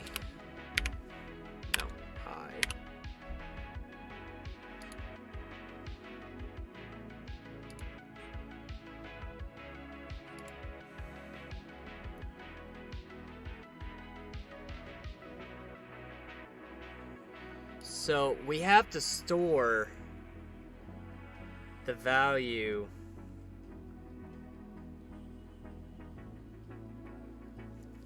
so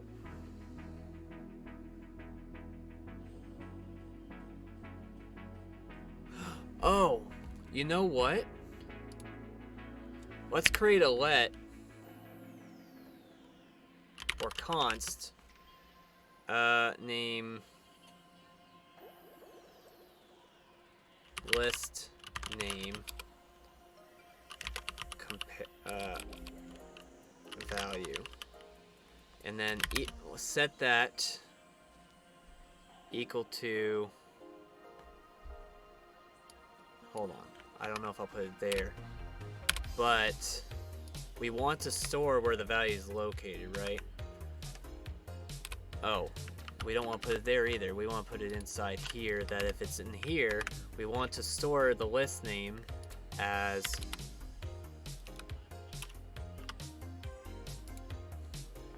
the const, or no,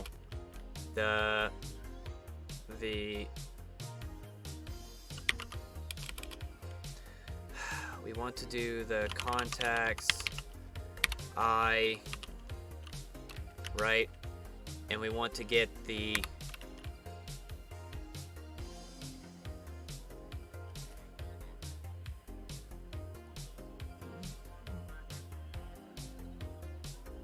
of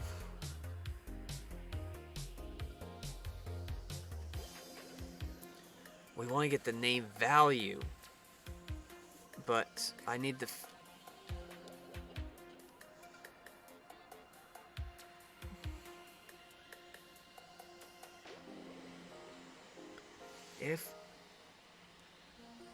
because I need to get inside that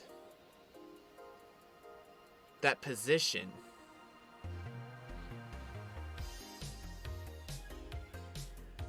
that current position it's in.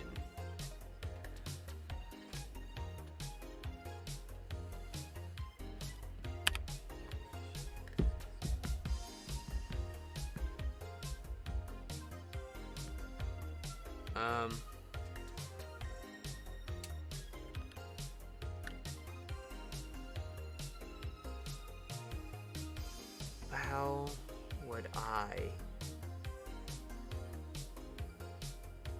get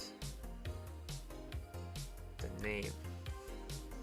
I need to get that current position of it.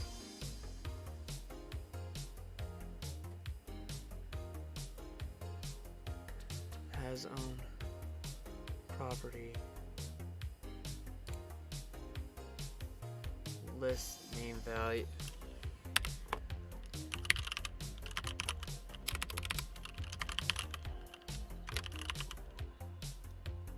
No.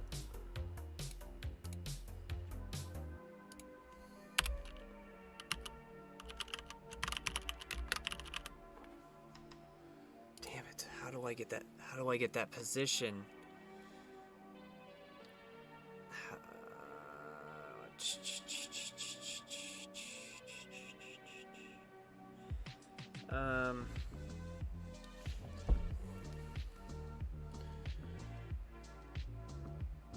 Oh my gosh. This.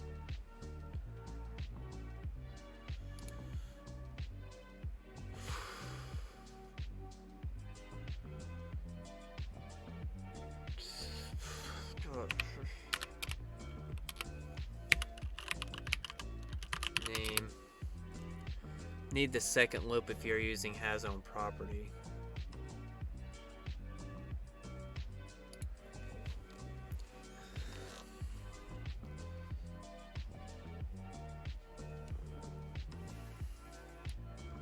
You know, you're probably right.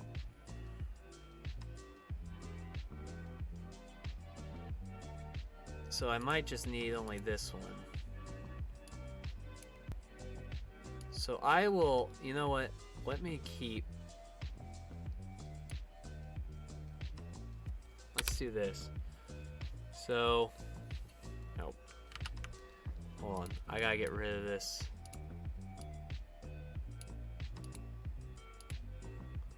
This one. Actually, I just don't even need this. So if I take this out. Well, no. Because it has to search. Okay, so I have to have the second one to search through all the properties to produce that for me. This is basically saying, does it have that property? Okay, wait a minute. And I take that. Oh, I see what you're saying.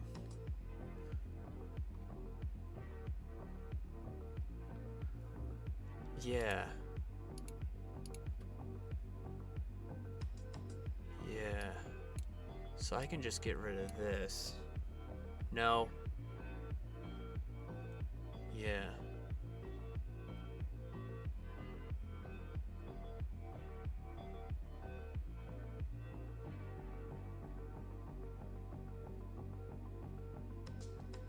Well, the eye is looking through all of them.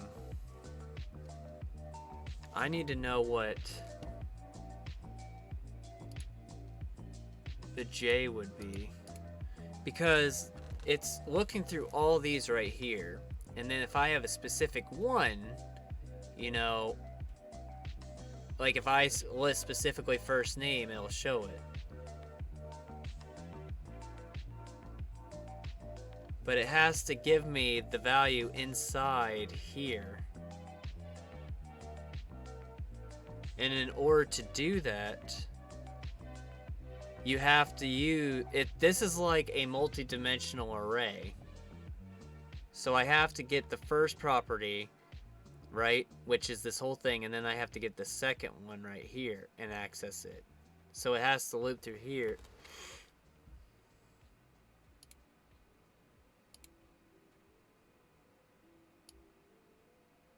So what I do, Context I J J to prop.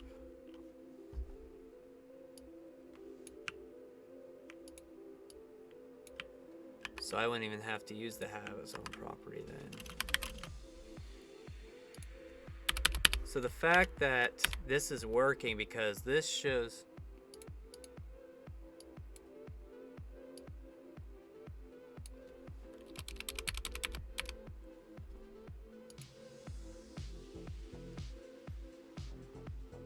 yes, but I need to get the specific value.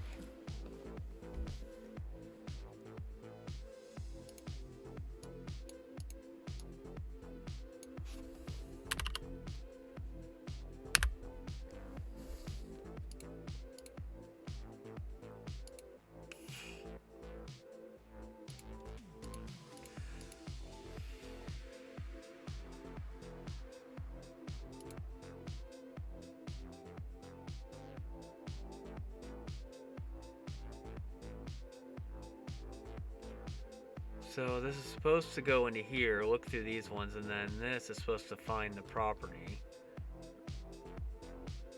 And then it's supposed to return the value of that property.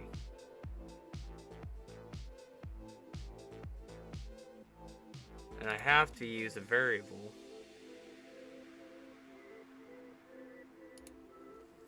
But I have to specifically choose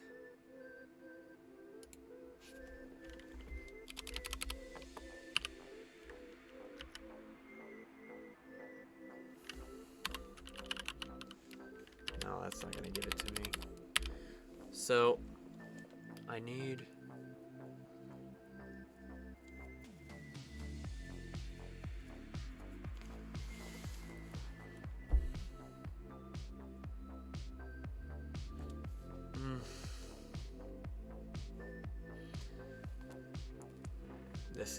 this is actually a difficult one. I didn't actually think it would be this okay.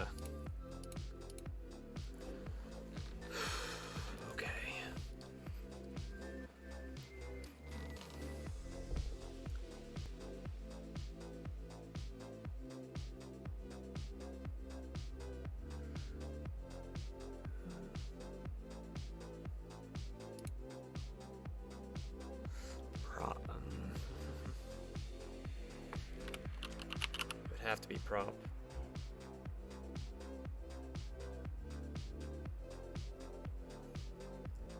Right. It's saying if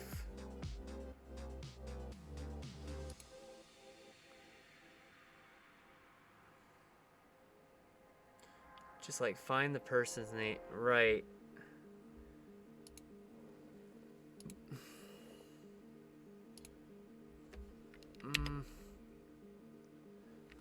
Well,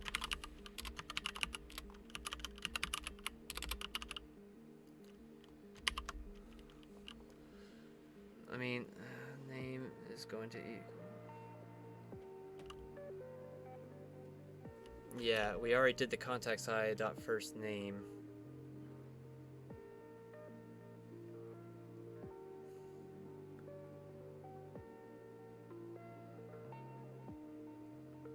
I'm trying to think, how would I get the value, the person's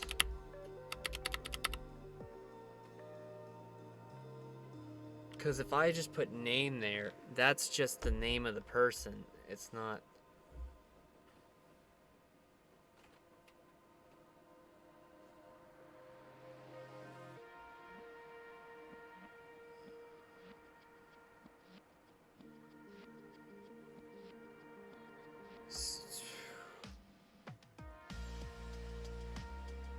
How do I find? I gotta remember how I find.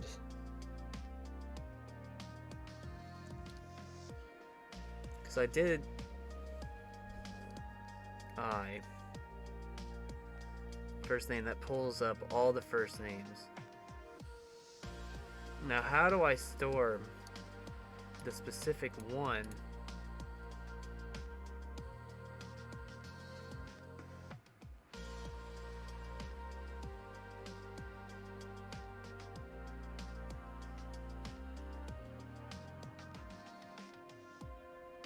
So first name, just gonna loop through all that. And if it matches all the contacts,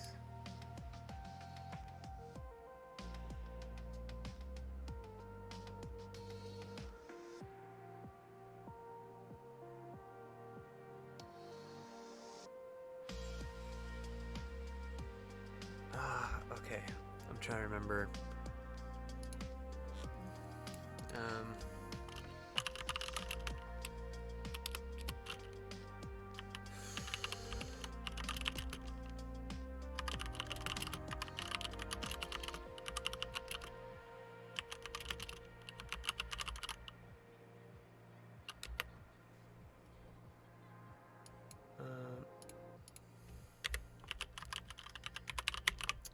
When you don't know the answer, you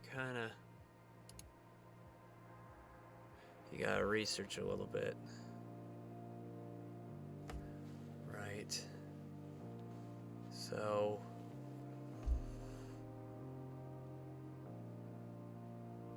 can I do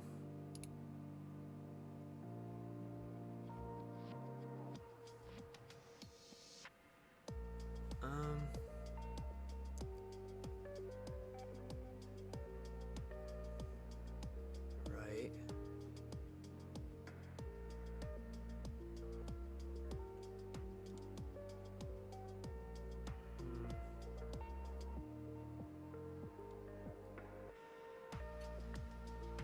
Trying to look here how I would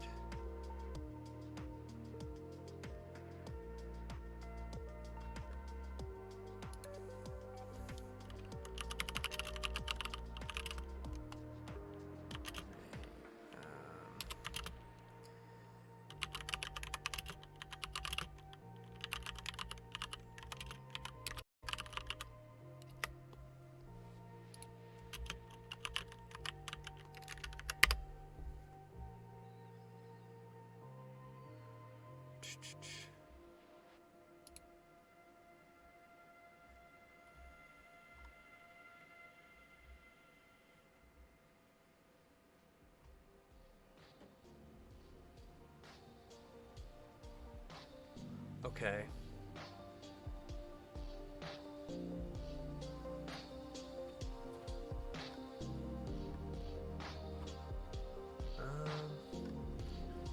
All right.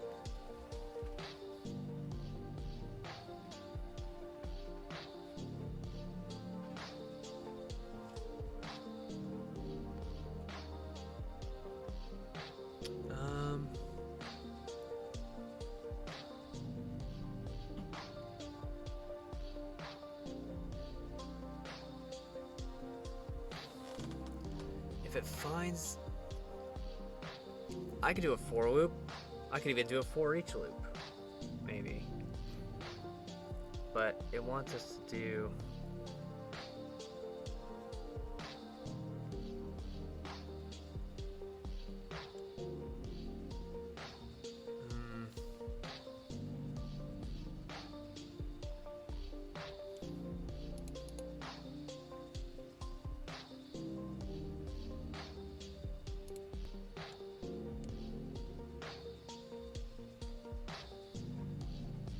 yeah, a lot of people looping through objects and all that kind of stuff use like for each loop, but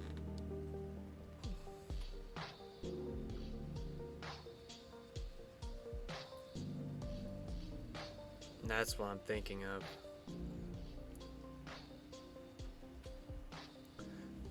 Okay.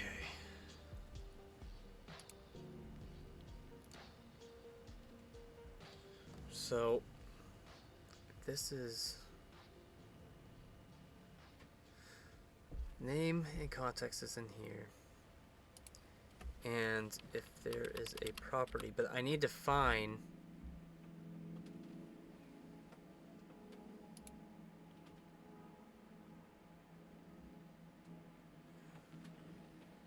an entries. How do I get specific position?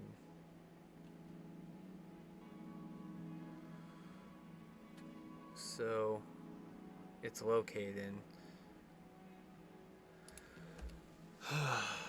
This is way more difficult than it needs to be.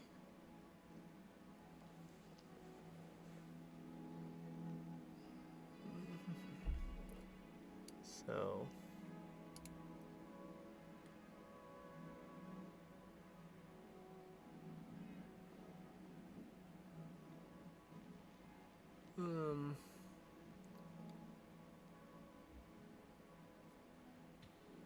oh wait.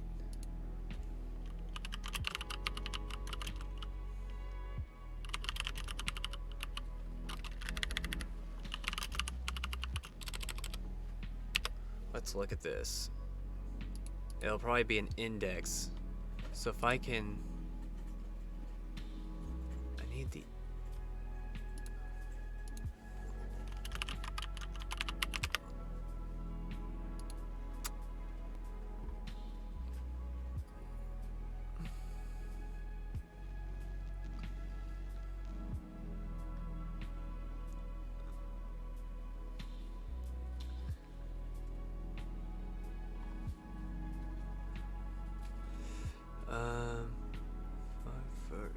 it's just so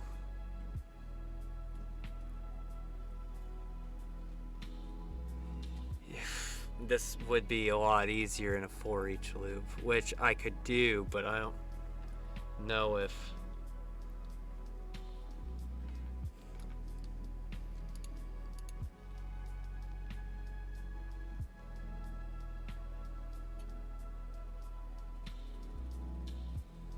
so. I think that's what I'm gonna do. I'm gonna have to repurpose this for each loop because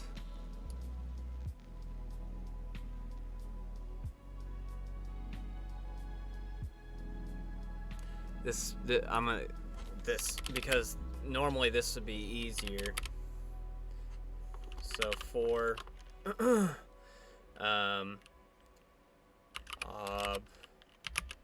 object in tax.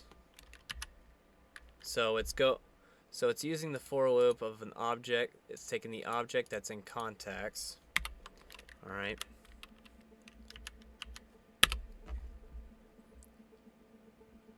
So now it's going to get the contacts. Oh. Maybe I can mix it up.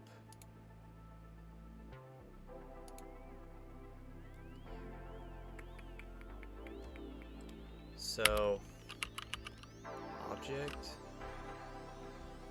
So if there's no. Object in context. So the object, each one of these dot first name. Would that be object dot first name? All right. Oh. So that's here.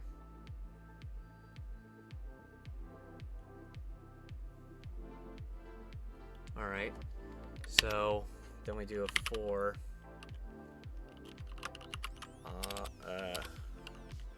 item in object.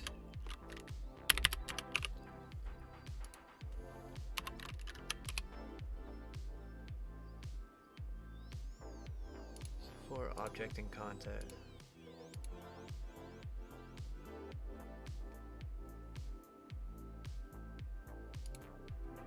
So equals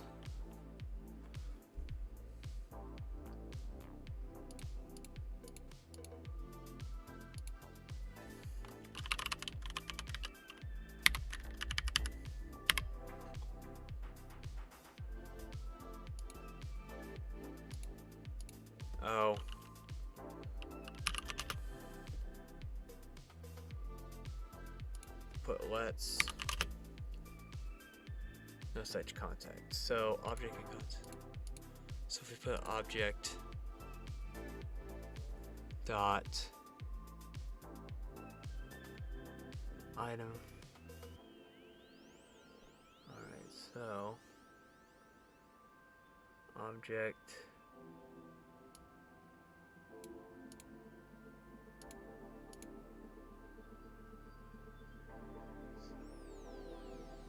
what item, so of a name. So Akira is supposed to be in there, so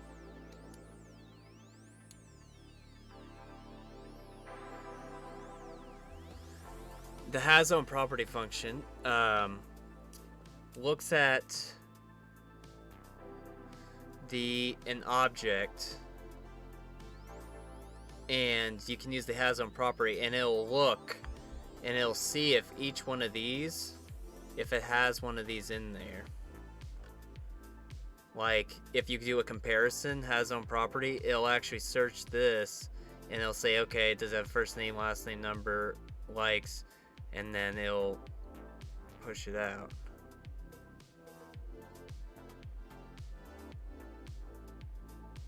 But item in context, first name.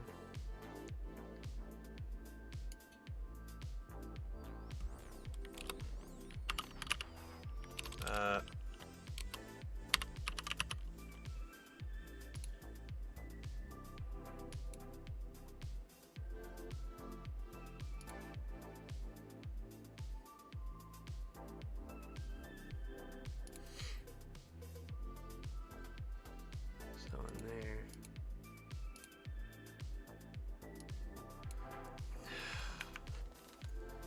I should just stick to what was already taught. I can't just keep going off track on that. Well, you could do a in, but I need to know what this for here, because this is what we've already learned and this is what we need to stick to.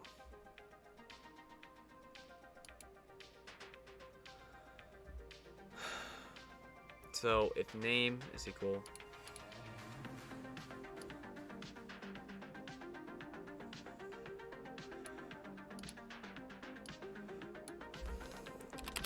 dot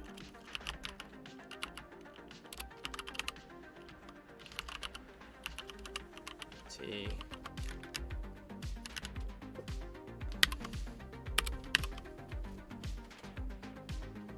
prop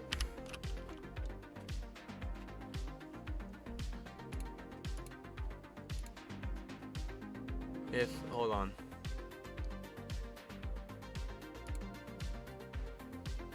This will be backwards.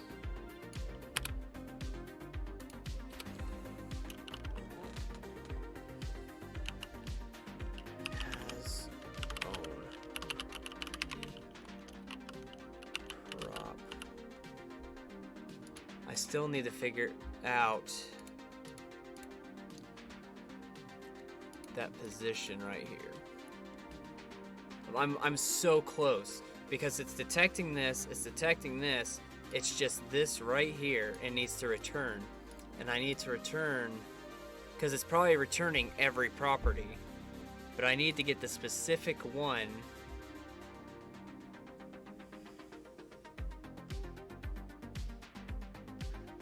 at that position, that index.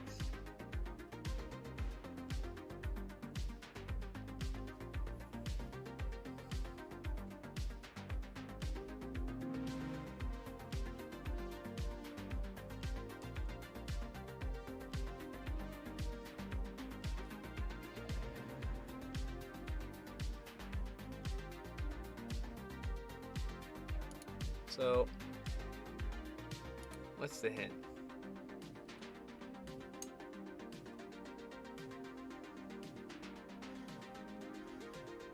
Yeah, right. Cycle through the context list. So we did that. Use a nested if statement to check if the first name matches. Right.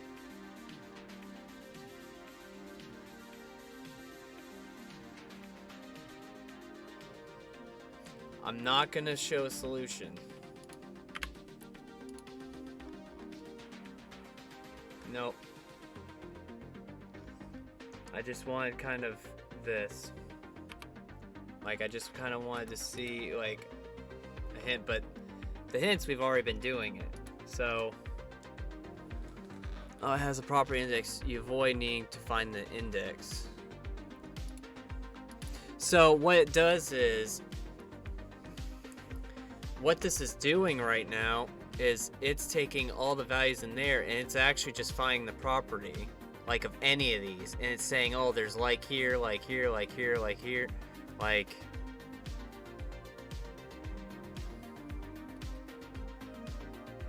I need to find the specific one for that name.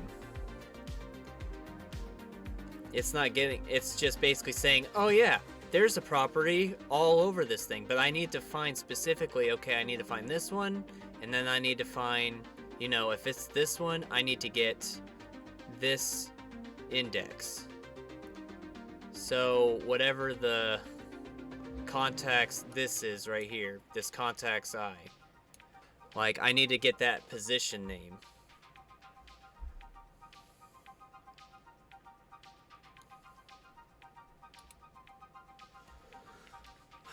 Okay, hold on. Const name value equals contacts I. So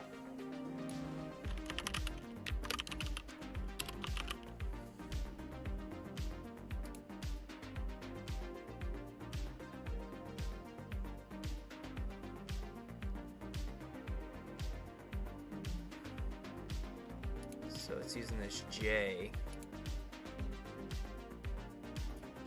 prop.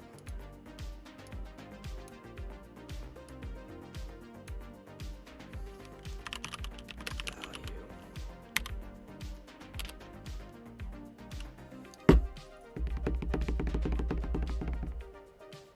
What is, hold on, okay. Log.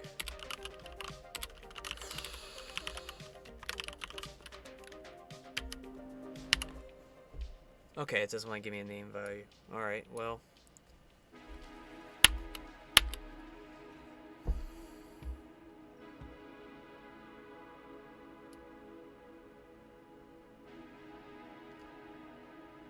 You know what? I'm gonna do what we talked about earlier. I'm throwing this in here because it seems like this was working beforehand. So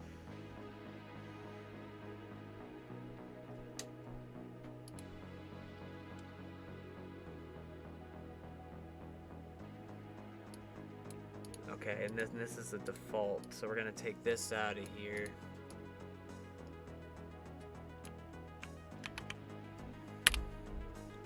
Put this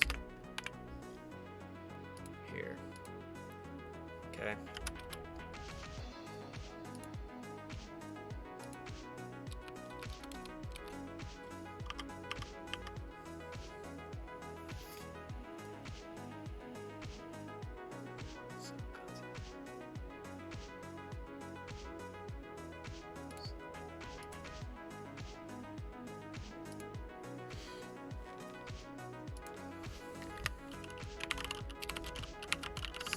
Log.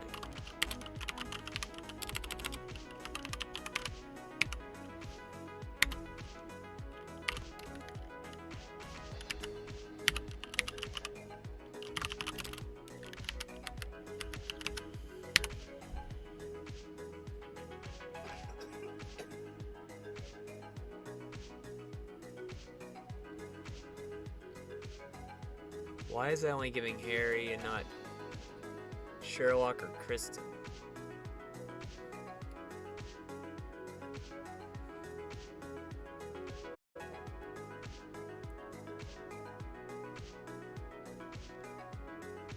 What?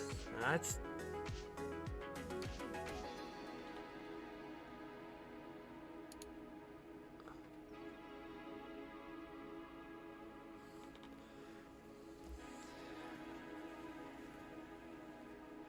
you have that if after it finds the users, so it should only be returning that.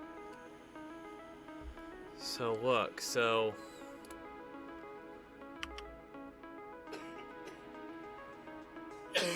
right.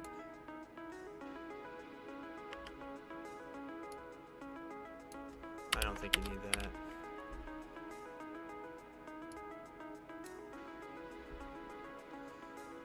For now, I'm gonna do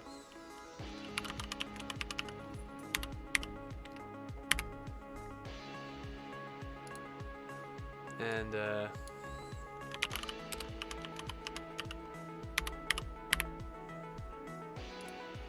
until I can find a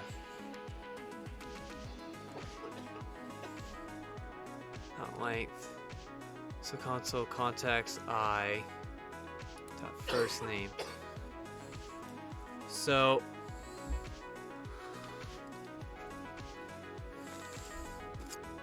yeah, this is all in an array. So that's one value, that's one. Right. And in there,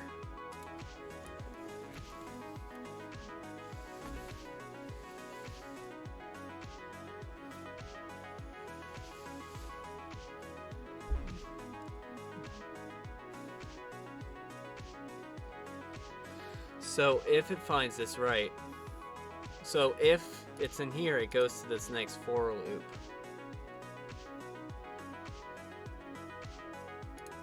And then,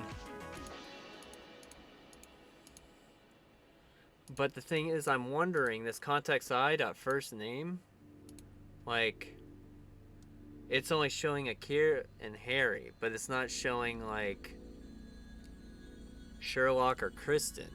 And why is that?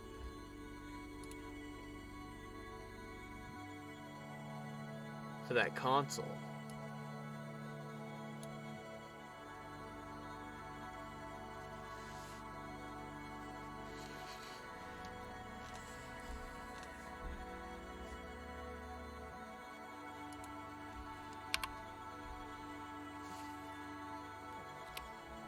No such contact.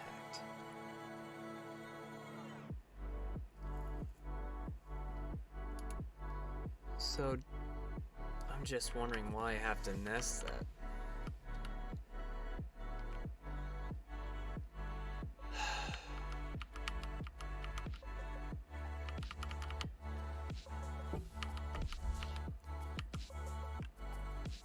Now if I do this,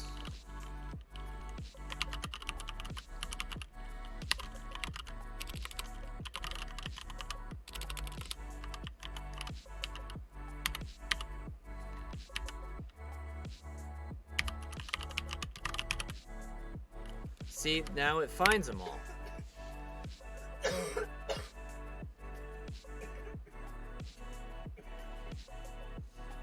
Because it finds Akira, but it doesn't hit a return, so it tries to loop again.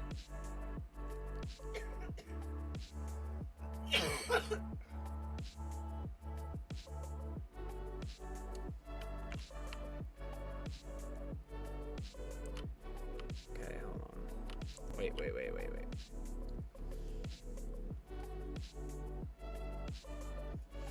So let's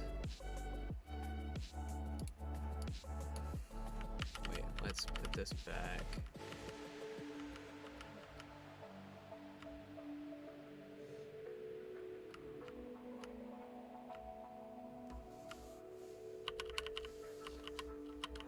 No.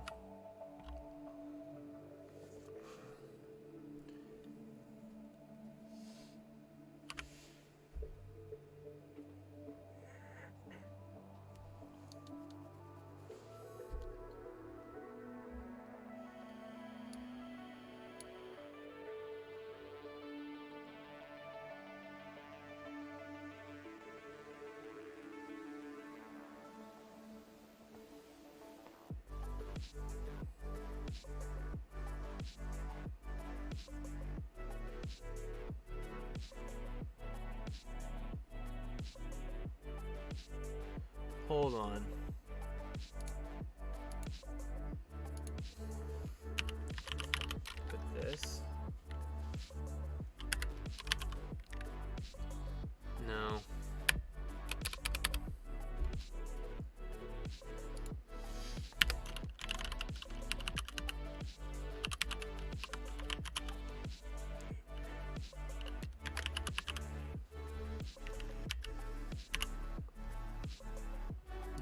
It's not showing it to me.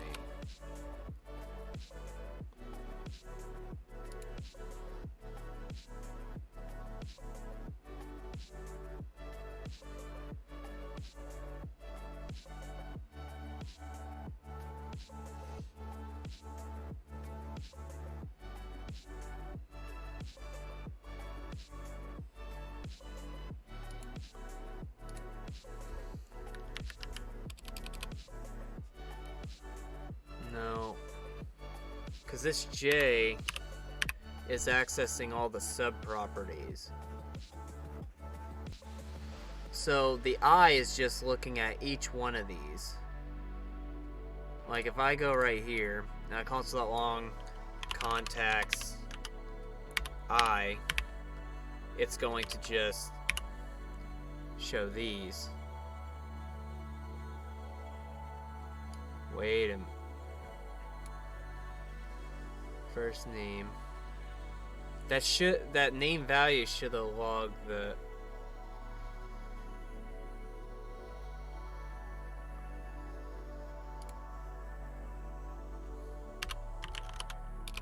No, I don't think that would work. Do that log, but for the J loop.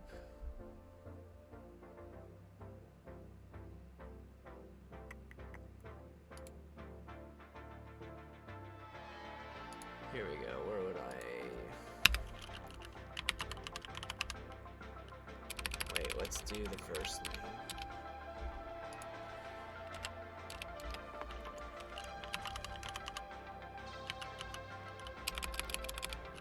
Console.log.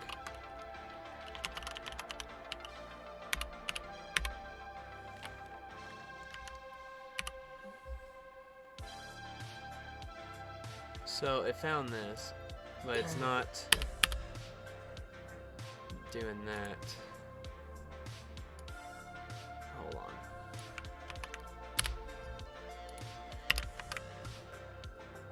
Yeah, it's not even producing the J. So something in here is preventing it from going further. I'm seeing that there's 3 dots right here for this length property.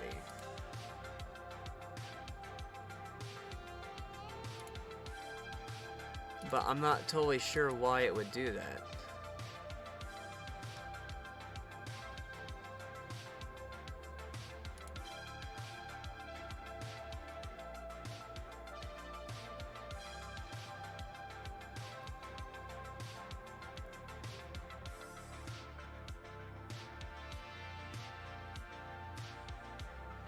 That's the length of the, so this is the length right here, see?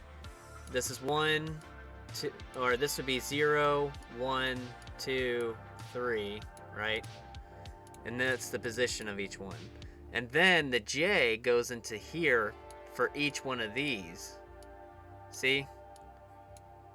So the second loop is going to go through all these. And then that's why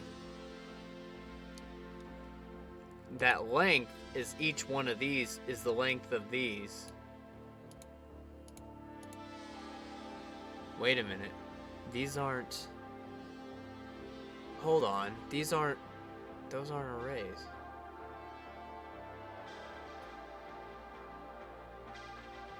Wait. Wait, these aren't multi-dimensional arrays. Those are just the positions. Oh my god. Oh my god. Hold on. Oh my god, I'm so dumb.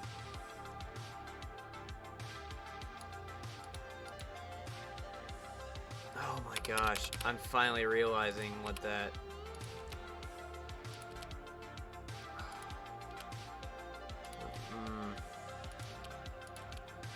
Nope.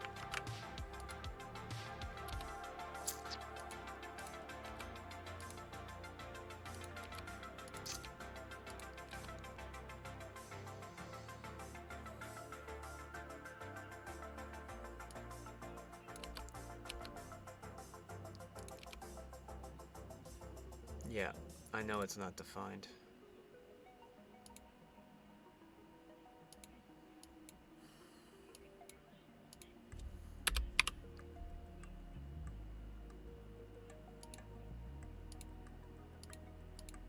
It's because this name value.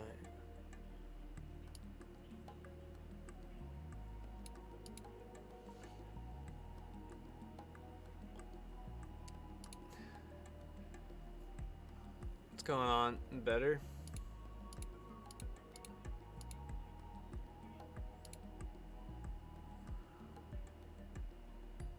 So it loops through the context,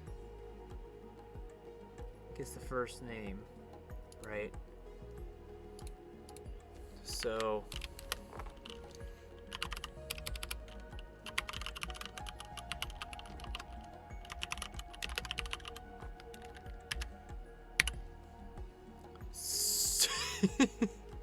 oh my god, I got it. So we got the name value now. So this right here, if it stores in there, right, we are now grabbing the name and getting the name value, right? So now if the name value I, which we don't even need because it's already there, has its own property of the property, it returns that name value and then the prop of what that property is. So see how it's likes? It takes the name value. Oh my gosh, I did it. I didn't need to use nested loops because the big thing that showed it to me was this right here. These are curly braces. These are not individual arrays. So if these were arrays, that would be a different story. But the fact is, this is only one array. And then we would use a loop to look through these of like if we wanted to later. But since these were individual values, right? And pretty much all we had to do was look through each one of these. So when it did find the first name of Akira, right? We stored that value in the name value section for its position. So you could see that when we did the console.log name value. So we took the one that when it found it, we took that and placed it inside there. So now we have the whole attributes of that array that it found right here when it made that match right here. When we looped through it, when it found that match, we stored it. Then we looked in that match right here. We took the name value that we stored that inside of and looked for the has own property. And then we were actually looking to see if this had a property of likes. And when it found it and said yes, we returned the name value and the property. So what it would actually look like would be like this. It would be contacts I and then prop. That's what it would look like. And I probably don't even have to do the name value contacts and store it in there. I would wonder what would happen if I just went like this.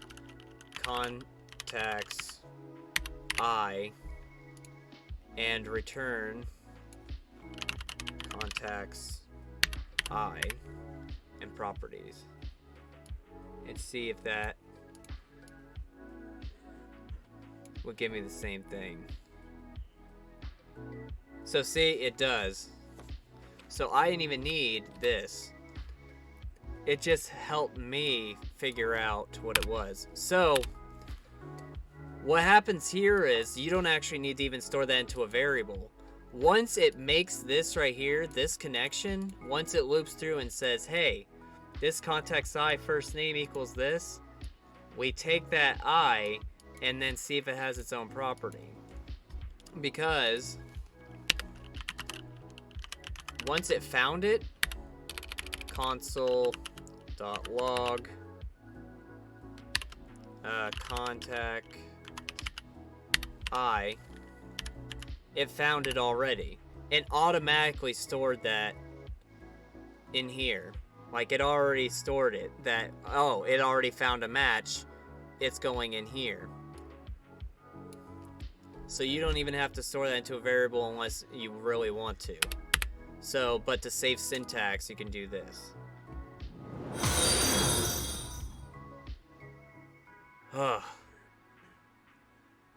Thanks, man. I appreciate it. I really appreciate that follow. That was so ridiculously annoying. And the reason being was this. These were not individual arrays. These were just array values inside of them, but it wasn't a multi-dimensional array.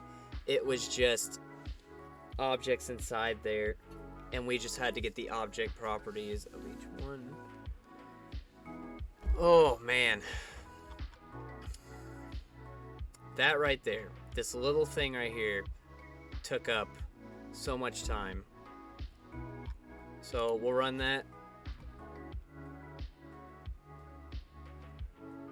Okay, so now I have to figure out why that didn't work.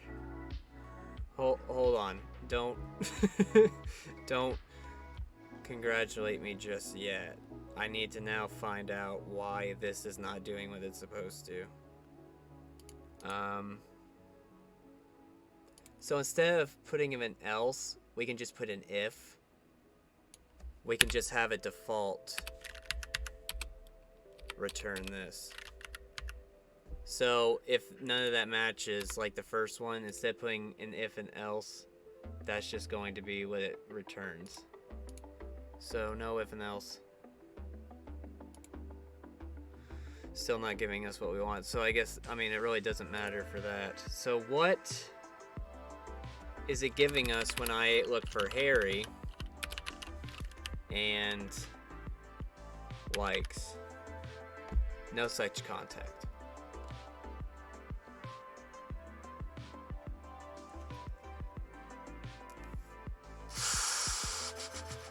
Okay. Oh man. Okay.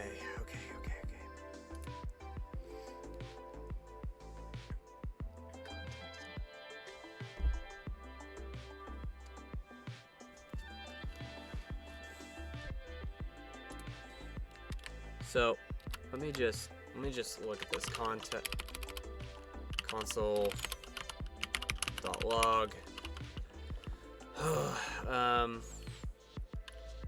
Contacts dot contacts I.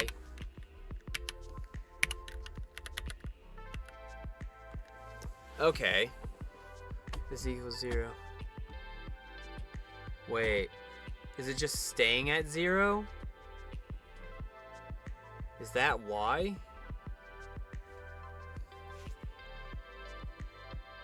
Contacts dot length.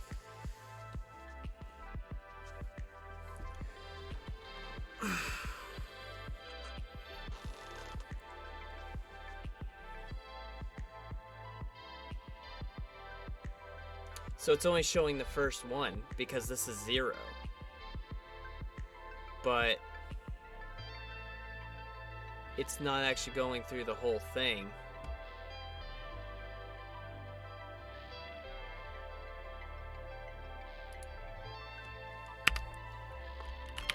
Hold on. Just humor me.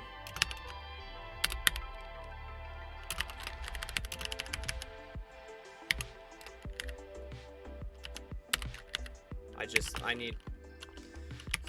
need to look at this real quick.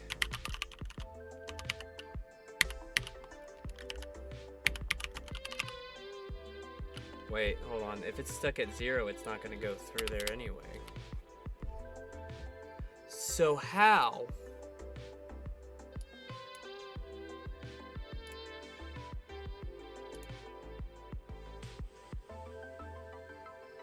So that should do 0.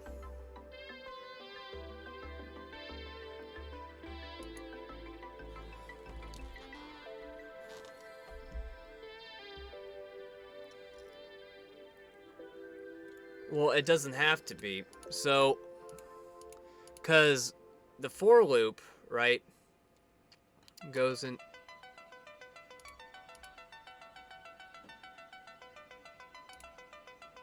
Yeah. So this right here is the for loop. This is the default return, because if there's no first name, it's just going to, there's only an if. This is just going to default to this.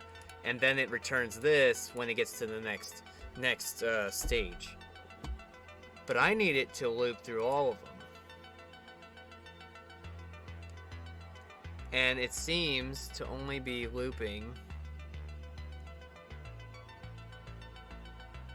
Oh. Hold on.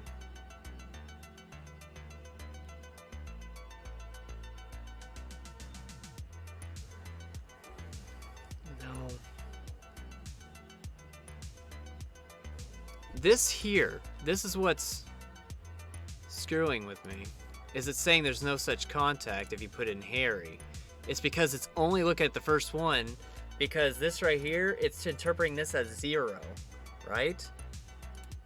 But if context.length is less than 0, it stops.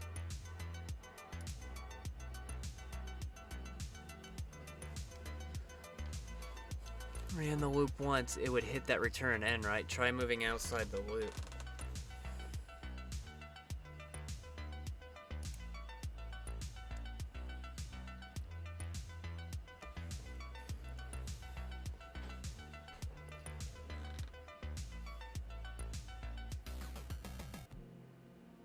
Well, then it won't give me the... Wait, does it return...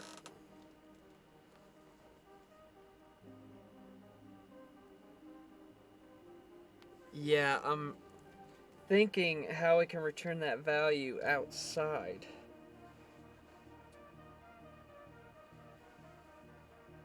Hold on. Just give me a second. Because it has to access this property. So it has to stay inside this loop, but the return...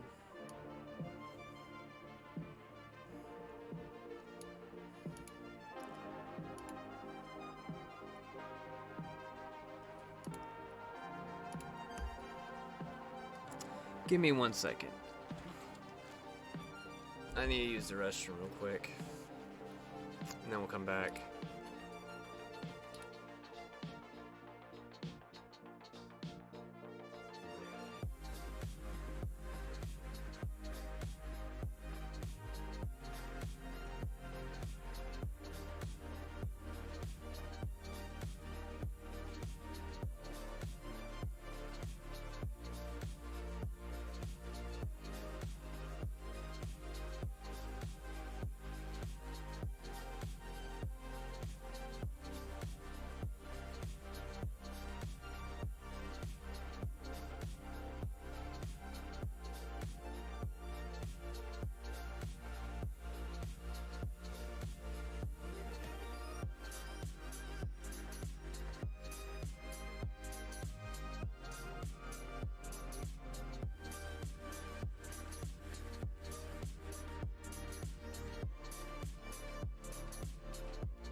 Okay, I'm back.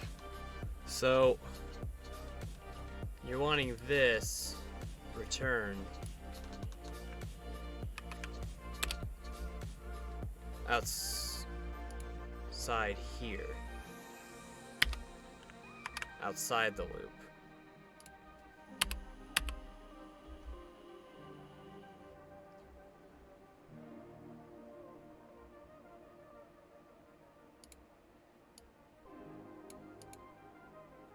And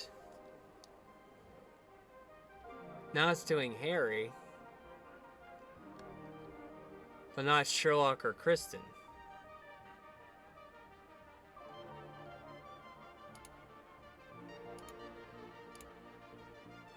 So I got two now.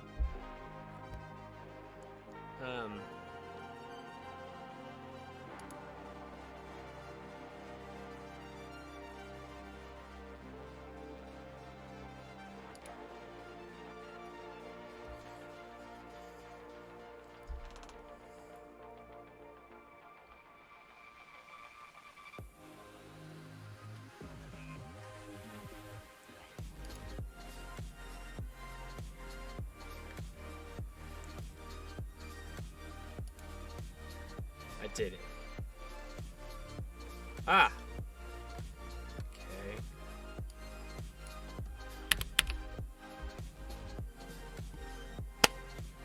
You're right. You're right. Because when it tried to run that for loop again, it just saw that return right here. So every time it got to here, right? That 0, like once it started at 0, it only pulled the first one because every time it went through the loop, every cycle, it could only get through the first one because it returned this first one because this was 0. So it was like, okay, we found Akira. But when it hit this return, like, it seemed like when this finished, so when we finished this if, it hit this return and then just hit no name. And every time it would just keep doing that. It couldn't go any further than the first one. So you're right. We had to put that no such contact as the default outside the for loop and in this function, because if any of this was false, like at the very start, this would be the return. But you don't want to return at the end of your for loop, or else it's going to keep pushing that whenever it can't find it, or other than the first value. It's going to just keep, it can't keep doing the for loop. Like, it can't keep doing it because it exits the for loop because we were already returning. So yeah. And remember, once you hit a return, it exits it exits the loop. So pretty much it's just calling this loop over and over again, but it only looks at 0. It doesn't look at the rest of this length because we keep returning that here. So this is a big, huge thing, is to make sure that return is outside of that for loop. So that way it appropriately, you know, if this doesn't return anything, then you're not going to get, if this returns stuff, then it'll actually return this appropriate contacts property. And if it doesn't, then if none of this works, or if this right here, like if this isn't true, right, then it's just going to keep going through and keep going through until it's done the length, and then it's just going to say it's no such contact. Okay. We did it. We did it. And that was literally the bane of my existence for however long it took to get past that. But that was so annoying. So hopefully you guys know now the importance of how long programming can take if there's just minor errors, and sometimes you have to just go through it numerous times and see what works, and it helps to have another person observe for peer review. So IBAC, thank you again for throwing that. So 2 issues that we saw. This wasn't a multi-dimensional array. This was one array with these values in it. Then we had this right here, where, you know, we were trying to see how we could store the value. The value is already stored once it already finds that contact.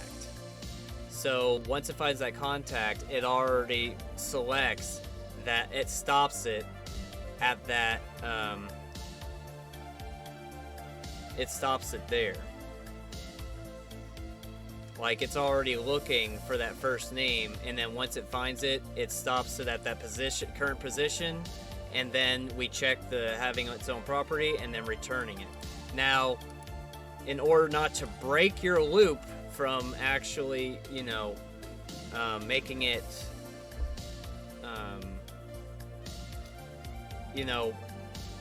end prematurely, you have to put the default return statement outside of the loop. So that way it doesn't keep returning and breaking it. So, thank you. Thank you so much for throwing that out. So, ran that. We're good. Alright. So, we only got a few more, and then we're going to call this a night. I honestly thought we would be done a lot sooner, but having like these problems arise and trying to work through it together has gotten it a lot further, but at least we got here where we needed to. So the next one is generating random numbers.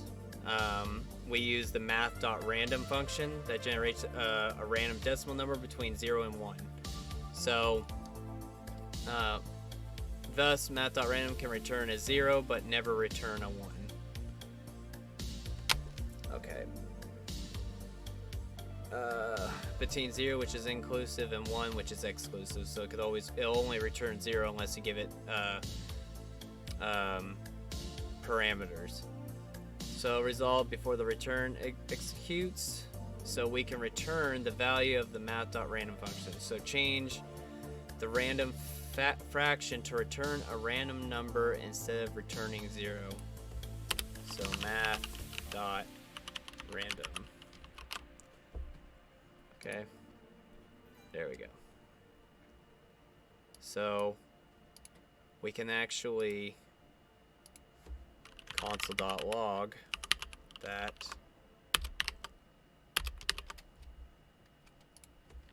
math.random and see it just gives a random decimal number, whatever you put inside there. So hold on, or whatever whenever you call this. There we go. So that's pretty easy.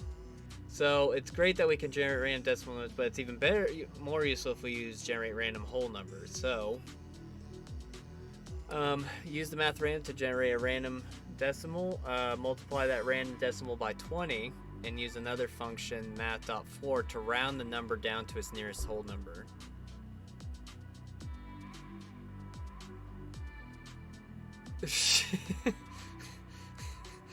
Right? I completely agree. So math.floor pretty much goes to the lowest whole number. So remember that math.random can never quite return a 1, so it rounds down. So it'd be 0 to 19 instead of 20. So putting everything in it together, this is what our code looks like, 20. So use the technique to generate and return a random whole number between 0 and 9. So we're going to do, return math.floor.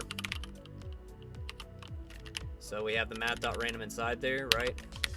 And then we multiply that by, so we had to get 20, right? And so instead of doing that, we have to get 10, because it rounds down to the nearest whole number, which would be 9. So we have to put 1 ahead of it. This probably should have been introduced maybe a little bit before that other ones. I totally understand that. Oh my god. That last one just kind of fried my brain a bit, just trying to push through all that. But yeah, we did it. But yeah, so you do the floor to go to the bottom and round down, the decimal down, math.random, and then you'll have to times that random number by however much you want to go up by, but you have to put 1 ahead if you're going to use floor to go down.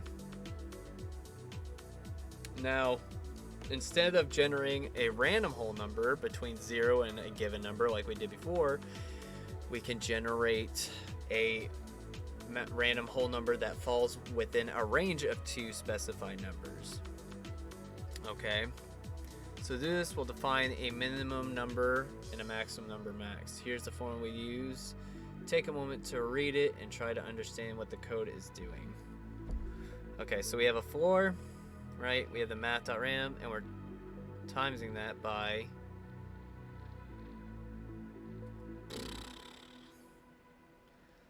the max number and the minimum number subtracted by the minimum number plus 1. And then once that's done,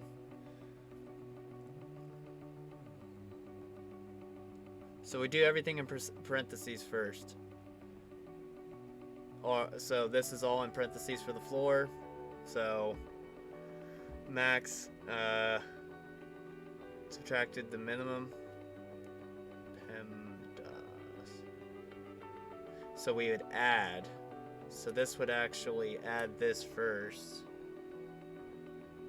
to the minimum, and then subtract that from the max, and then add the minimum number.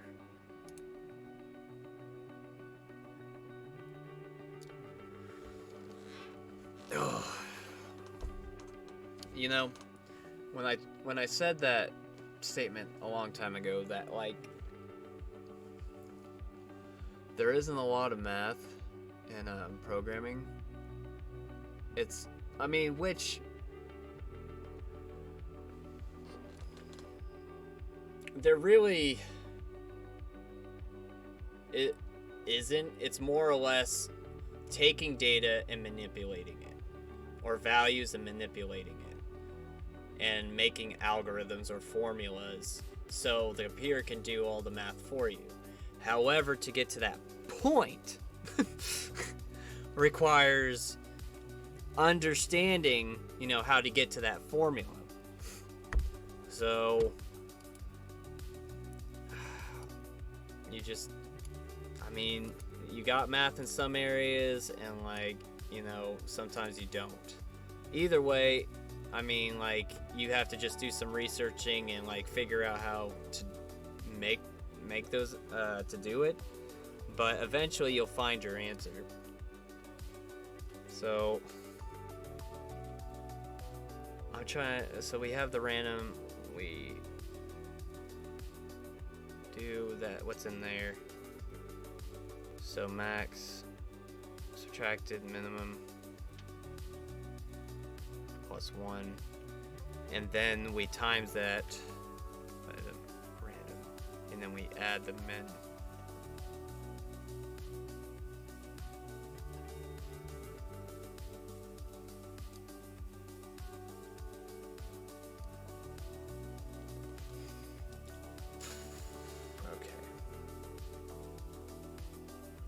Find minimum number and a maximum number. So that takes a range, my min and my max, and returns a random whole number that's greater than or equal to my minimum and less than or equal to my max.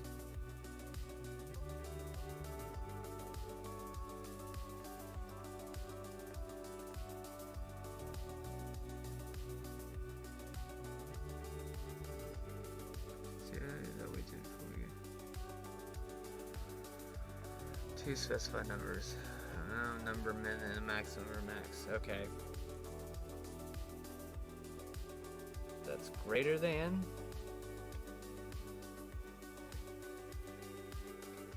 Okay, if this is just the formula to do a minimum and max, then math.random. Okay, so now by the max, my max, whatever we put in. Okay. My min, right? Plus 1. And then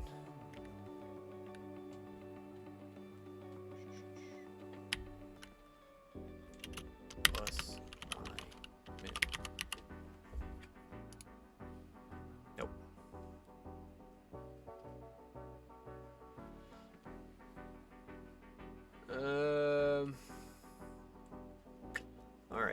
So it looks like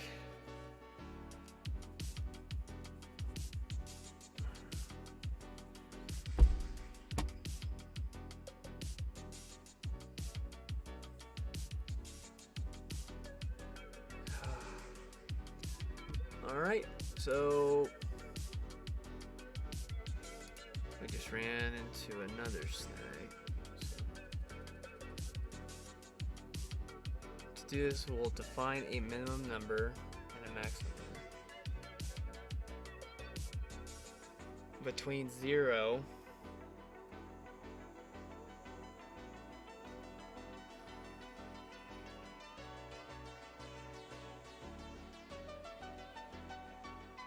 less than or equal to my max.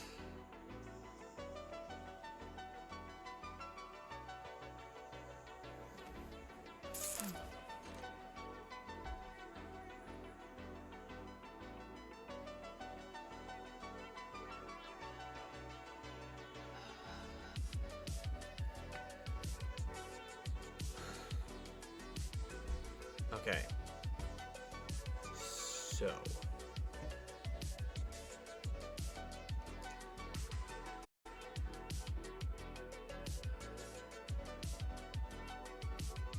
oh, wait a minute.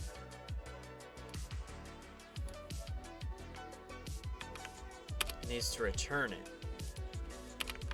It's returning 0. Gosh. Darn. Okay. Okay. So that was my bad. I was returning 0 and I noticed like, okay, it's not returning anything. So we have to look at this. This right here. So you can times this by anything right here, and that'll produce the random 0 to whatever that is. But to go in between a minimum and a maximum, you have this formula. So it takes this right here. The random automatically is 0.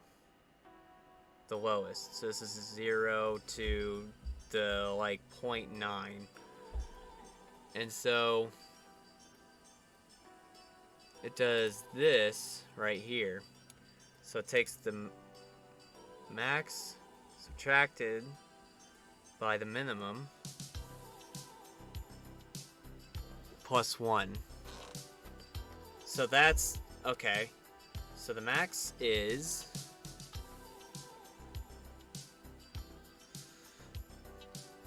so no matter what, if this equals 0, right, it's still going to add the minimum value right here. Takes the maximum. So if we take 5 for my max, so 5 minus, and then the minimum could be 2. So 5 minus 2. Wait. PEMDAS. We gotta add this first. So that'd be 3. So 5 minus 3 is 2.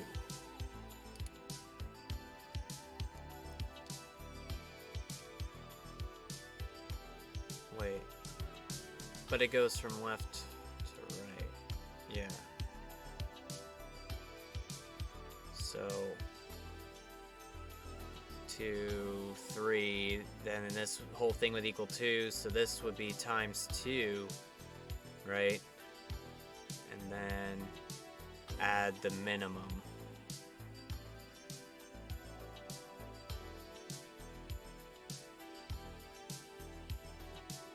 Yep. So my max, my minimum, plus 1. And then my, okay. I think I got it.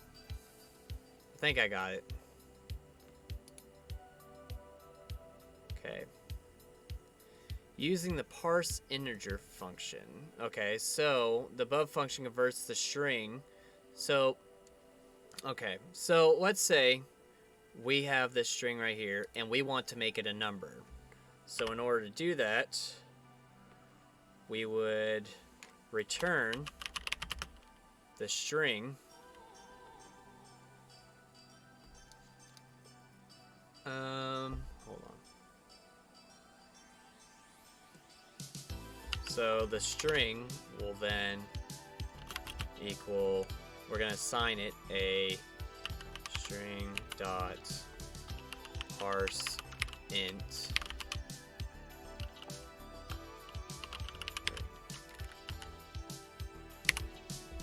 right?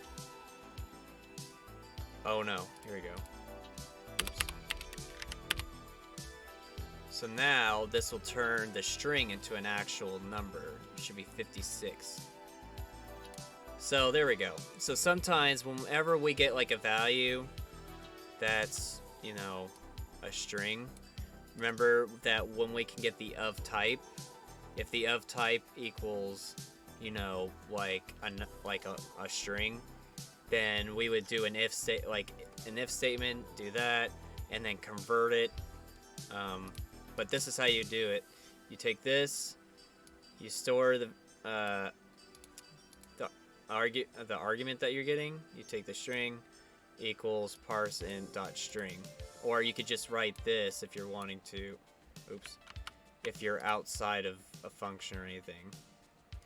So this right here will parse into an integer or into a number. Okay.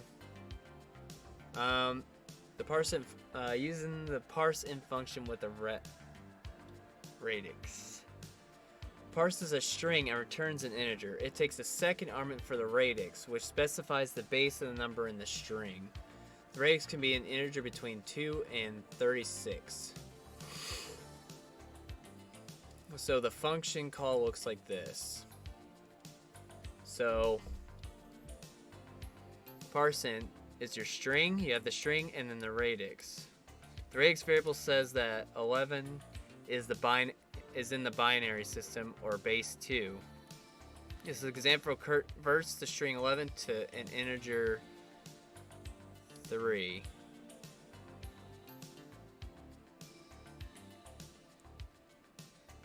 So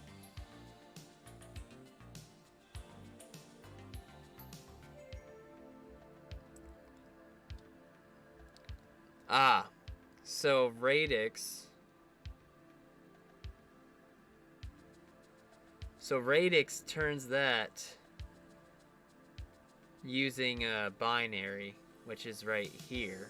So you can't use the radix on this 11 because in binary, this is a 2. If this is switched on, this means 2, and if this switched on, well, if this is switched on, this means 2, and if this is switched on, this is since this is a 1, and here this becomes 2, and this is a 1, so that's a 3. So different things switched on. So this is the singles, this is the doubles, and so on and so forth. If you know binary, then you know that you'll understand. But to convert this, so if you see this is a single value, this is a 2, 4, 8, 16, so and so on and so forth. So it just keeps adding up. So we'll go. So if we want to convert this string into actual, like an actual number, we would do. So we'll return. So that's what the redux is. So we can parse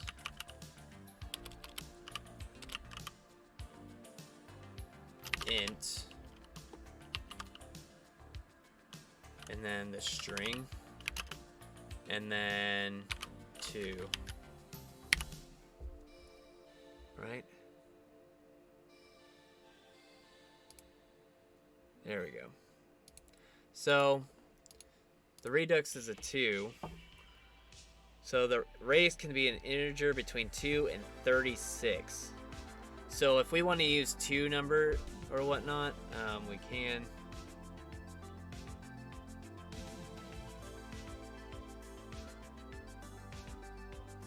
Birds.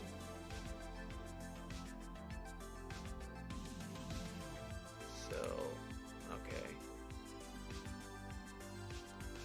So this is 3. Okay, so hold on, let me look.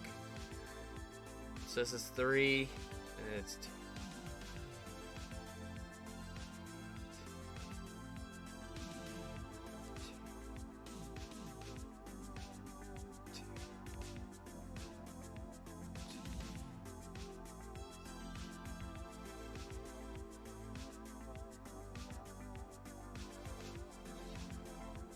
So that's 19, right? So console.log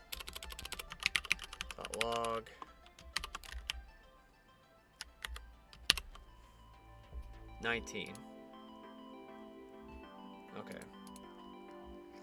So yeah, it converts this string right here and returns into an actual number.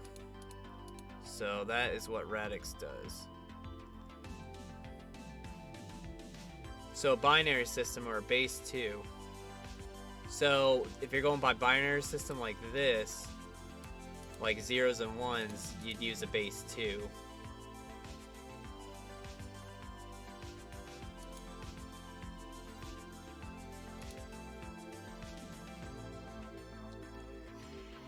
Then we have a ternary. Okay, so here is what is called a conditional operator, ternary. So you have an if or else statement. So instead of writing an if or else statement, you can write what is called a ternary, which is all one line. And in order to do that, it's a return, and it wants us to use a condition operator in the check equal, right, function to check if two numbers are equal or not. The function to return either the string equal or the string not equal. So now if we want to do A, so if A is equal to B, then you put a question mark, and then you give if it's equal or if it's not equal.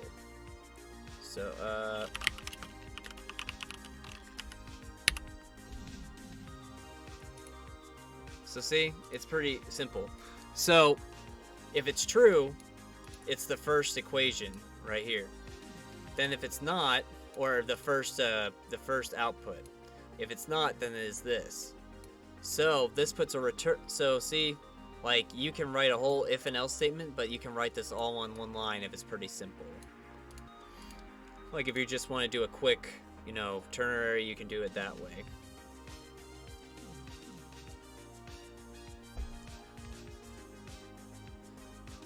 So you can do like, is A greater than B?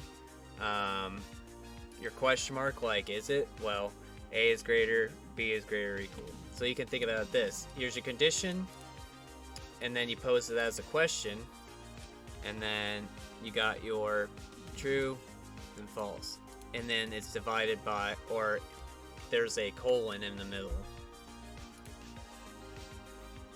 Okay, almost done.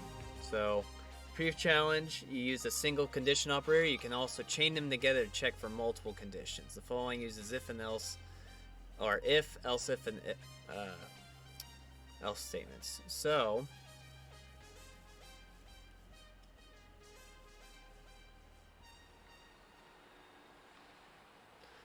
you can do it this way.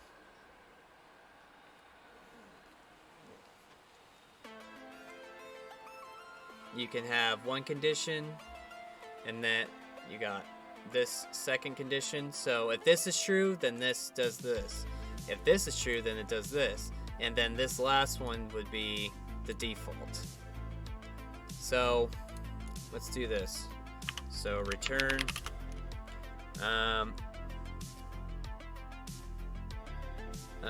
to check if a number is positive, negative, or 0. The function should return positive, negative, or 0.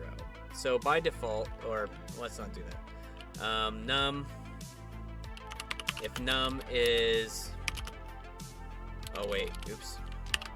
num is greater than 0, then positive. Alright, Then you add another one. You have a num, or you can do it this way. You can add this to separate them out. So positive. Okay, so do this. Num is equal to, or is less than 0. It's going to be negative, right? Then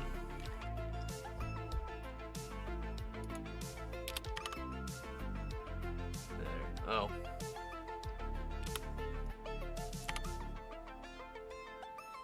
Okay. And you'll see here in a second. These should go away. So we do this, and then the last one is 0. So to combine these,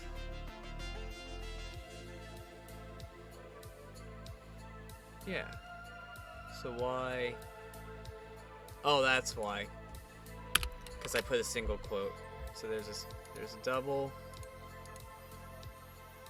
All right. So let's look here. We forgot to pose the second question here. So there you go. So if the number is greater than 0, it's a positive. Number is less than 0, it's a negative, and then all else it has to be a 0. And that can be all written on one line if you want to do that, but if you do it this way, this is a lot easier.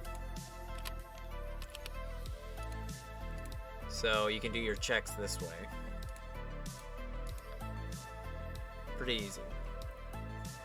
And that's for multiple things. So yeah, instead of having to write if or else, you can just write return it all online. All right. Use recursion to create a countdown. Okay. Learn how to use recursion to replace a for loop. Now let's look at a more complex function that returns an array of consecutive integers starting at 1 through the number passed to the function. As mentioned in the previous challenge, there will be a base case. First, the function with no longer needs to call itself. And the right recursive function that returns an array containing the numbers 1 through n. So the final number then will need to call itself with progressively smaller values of n until it reaches 1.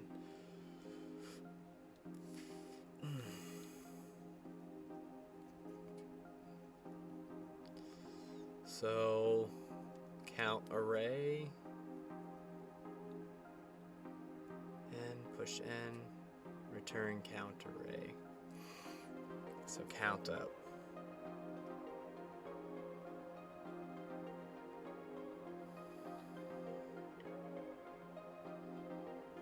Okay, so if it's wanting to go from, say, first it seems counterintuitive since the value of n decreases, but the values in the final array are increasing.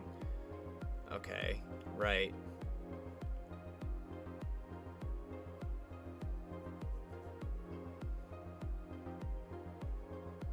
So the count up array.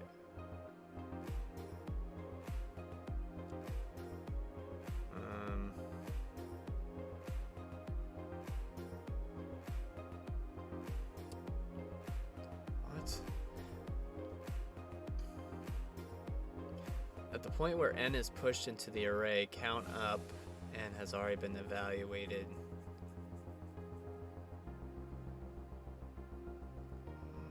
Pushed into the array has already been evaluated and returned to -1. Parameter n, okay. Number less than 1, the function should return an empty array. Okay, so let's do this. So if n is less than 1, so let's do that. It's going to return. Let's make this return. You know what? Heck with that. This return will an empty array. Okay. All right. So right.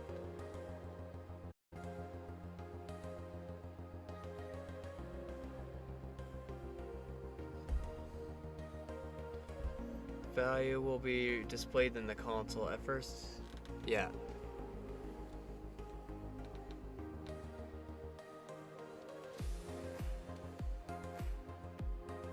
Count at 5.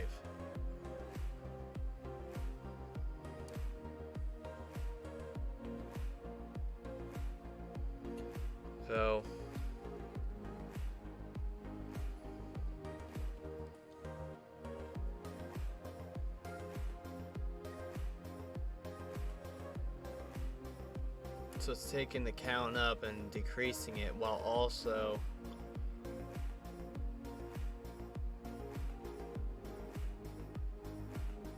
but the count array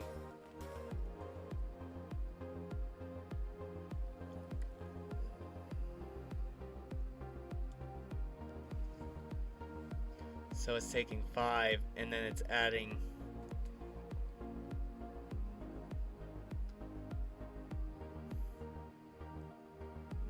-1. Okay, hold on.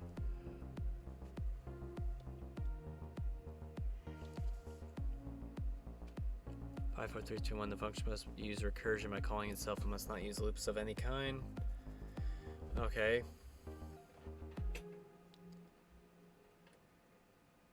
The function should use recursion to return an array containing the integers n through 1.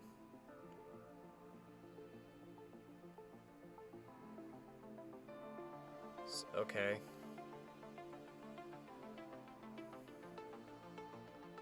So we could still use the count array.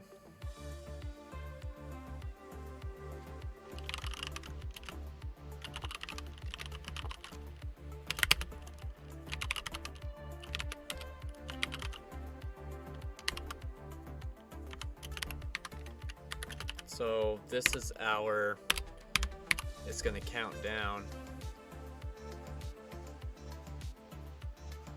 Right?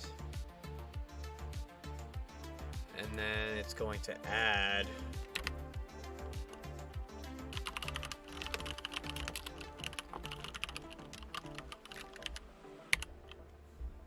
so the n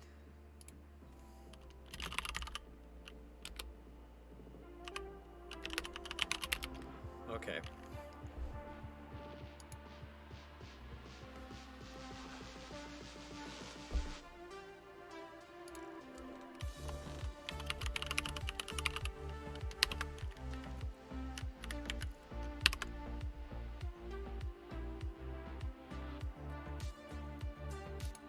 Okay, so let's do a count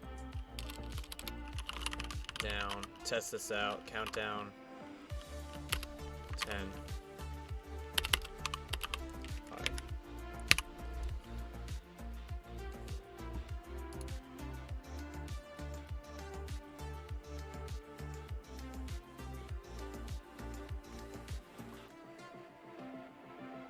So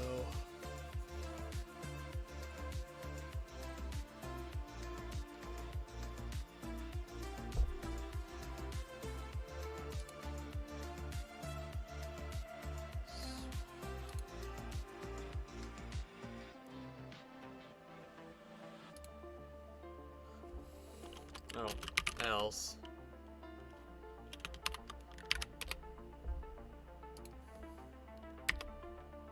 I put that in an else. Okay.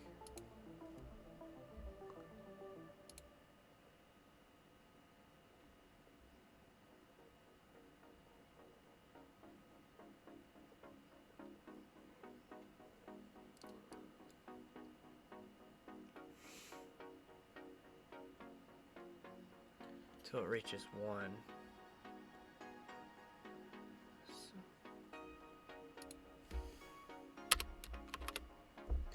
No. No. Would that be shift?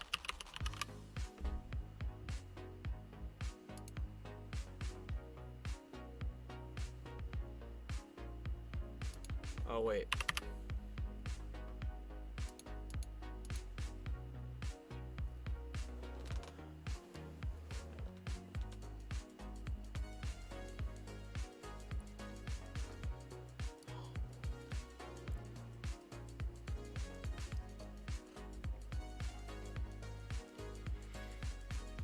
Countdown 10.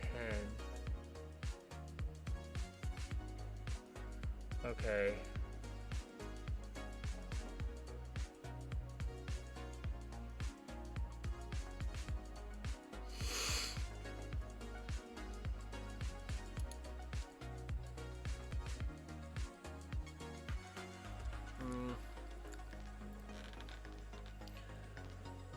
At first, it seems counterintuitive as the end decreases, but the values in the final array are increasing. The push happens last. Push happens last after the recursive call is returned.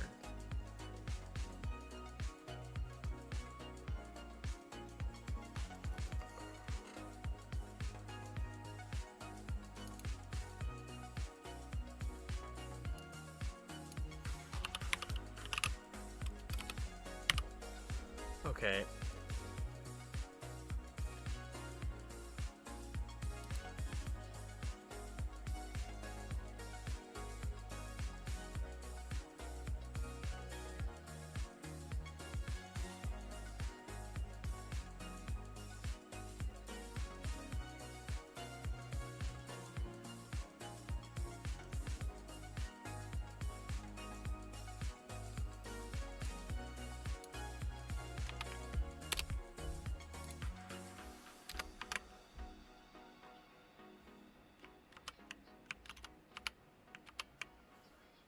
So it makes it 1. But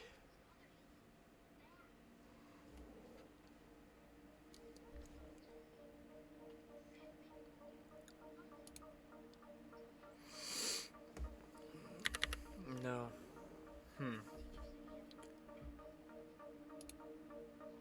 This is not easy. Oh my gosh, and this is way over than I thought.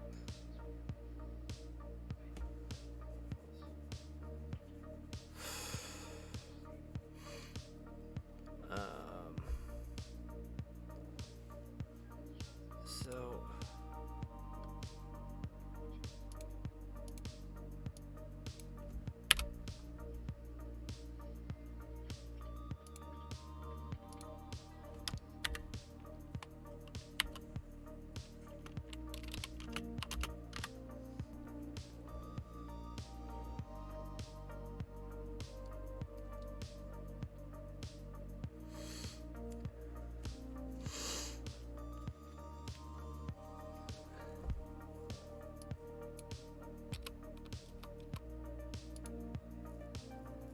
So it's 1, 1, 1, 1.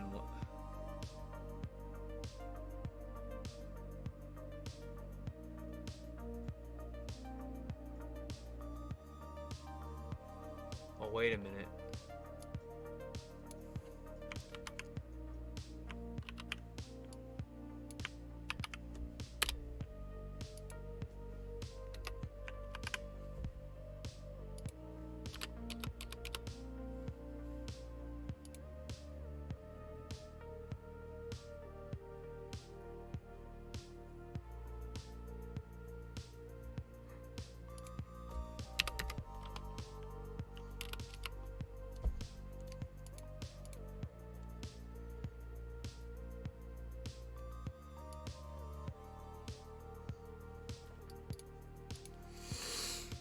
The count array.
0, 2, 3, 4, 5. Okay. Now, if I do it the opposite way... No.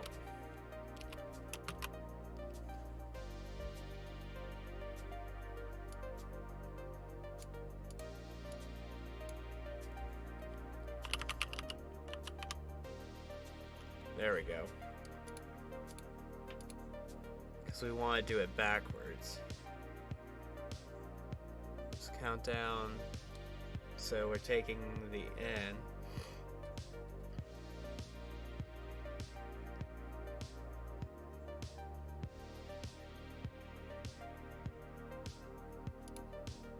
There we go. Because the unshift brings it to the front instead of the back.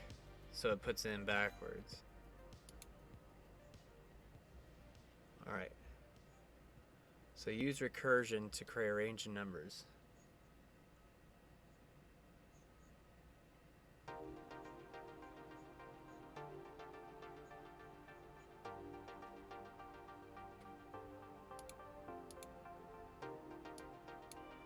So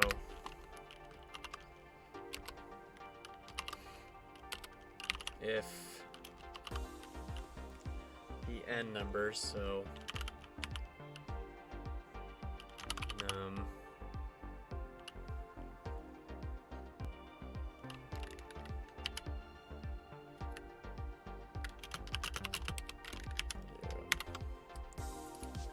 okay, so we're going to use this for a recursion. Okay, and we're going to return an empty string. So now, else. Okay.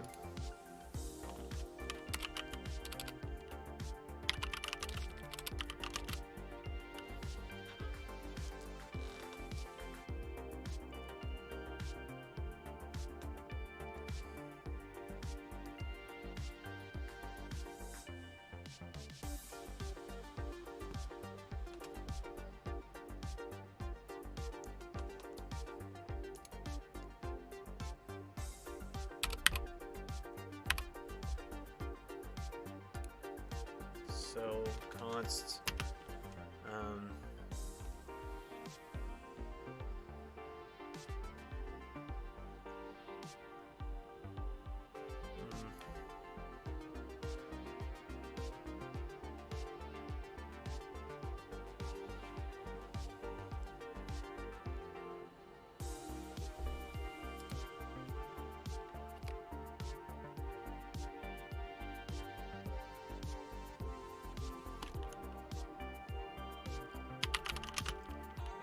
my array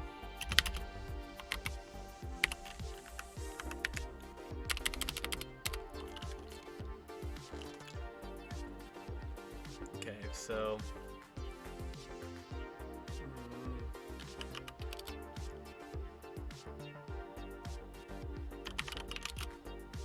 const and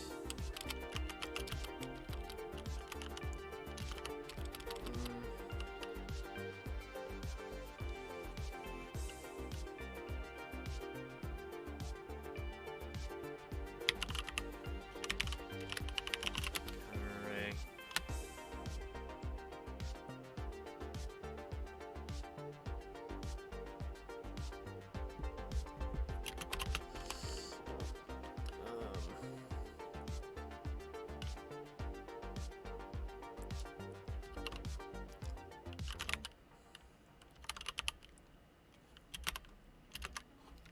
Right.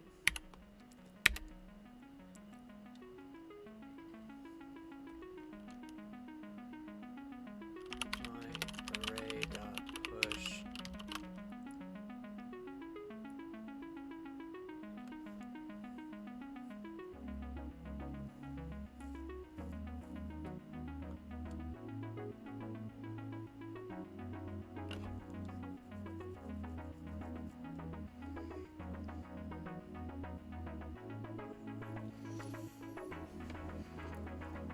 dot push.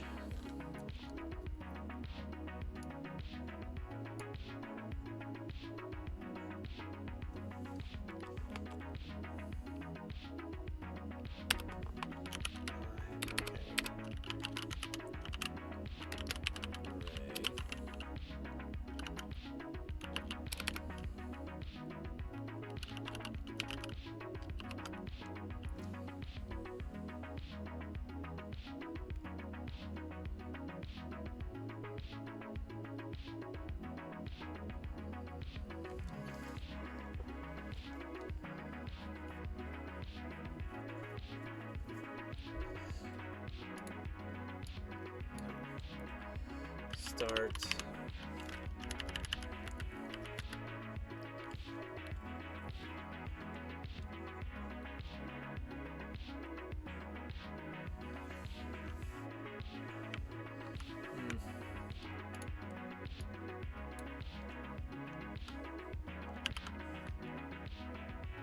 Less than or equal to 0. No, if it's less than that, I'll do that.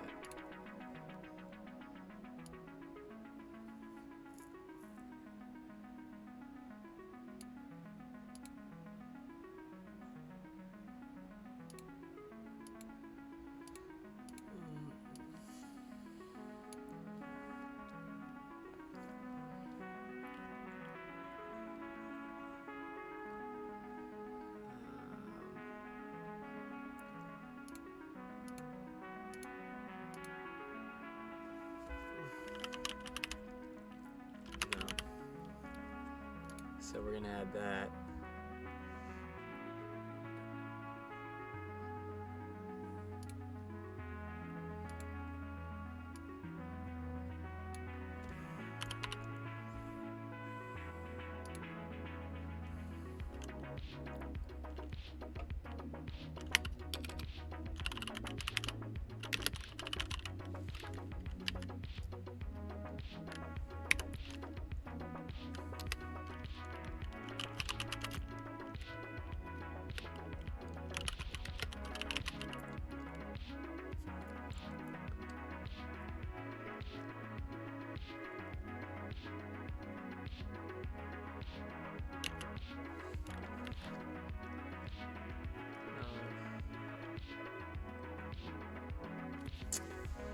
Let's test this real quick. Console.log range of numbers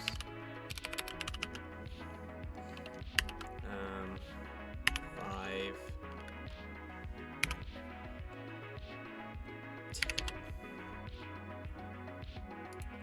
10. Dang it.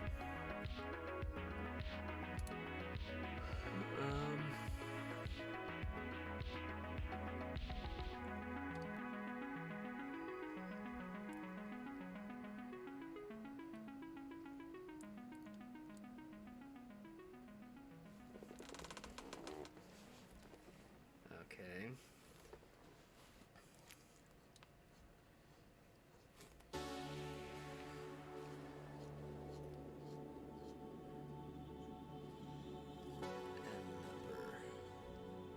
So it's doing it. 6, 7, 8, 9. But I put 10.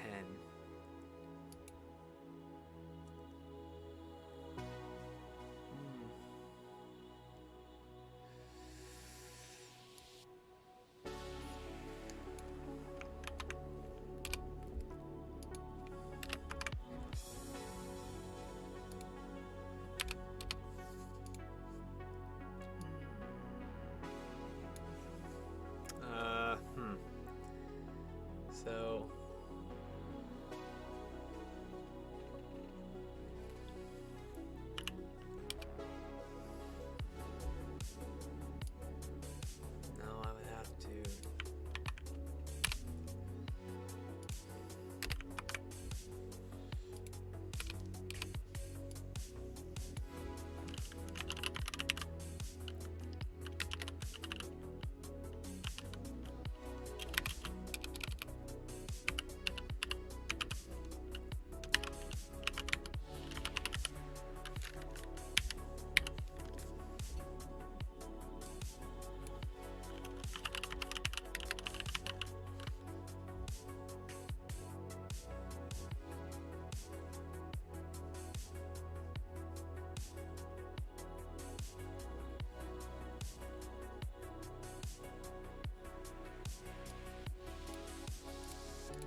recursion.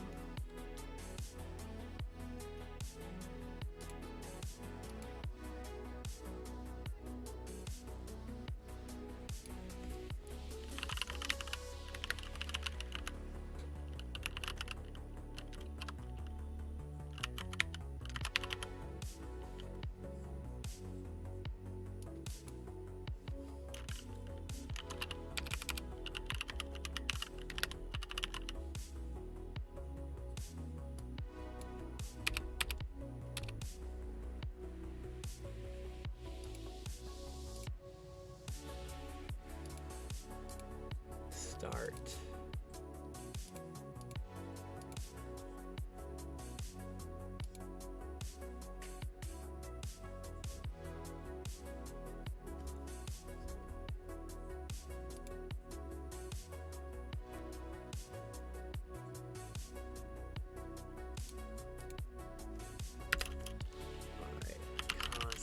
My array is, let's start with the start. Right, and then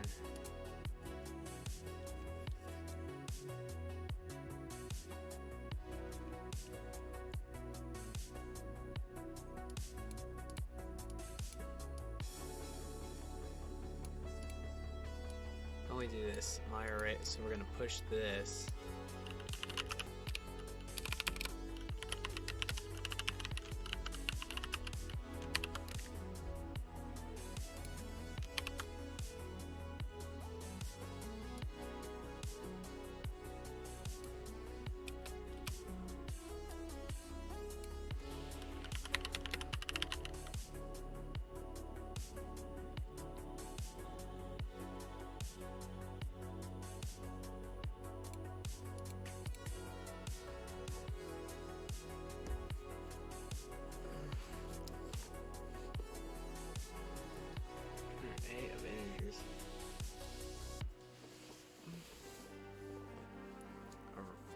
An array of integers which begins with the number represented by the end.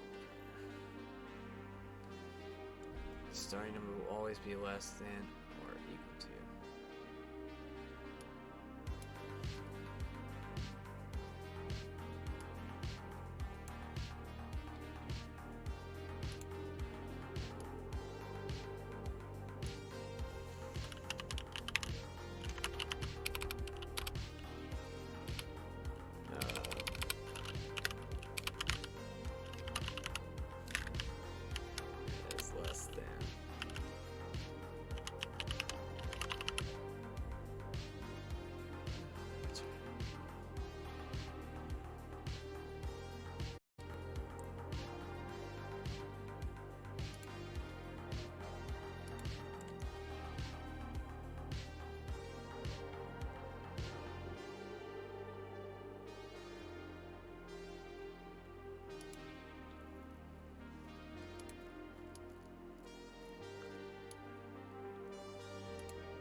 I need to figure out start node.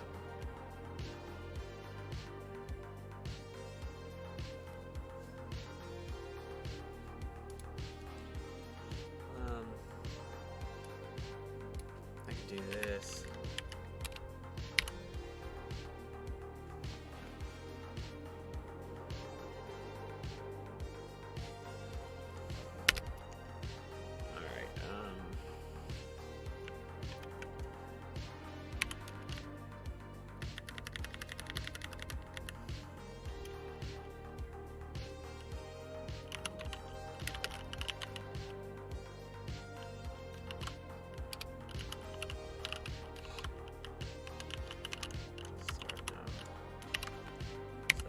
should start out with.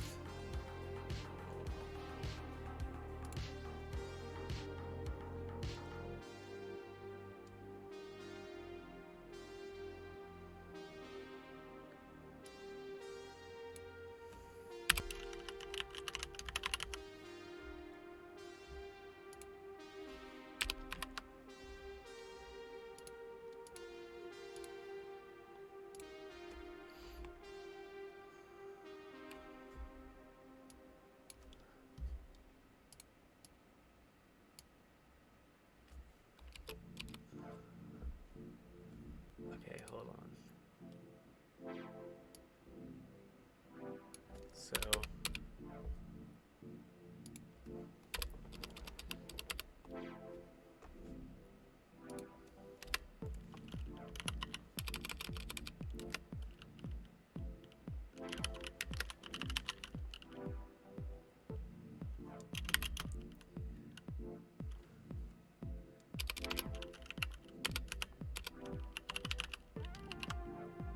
push.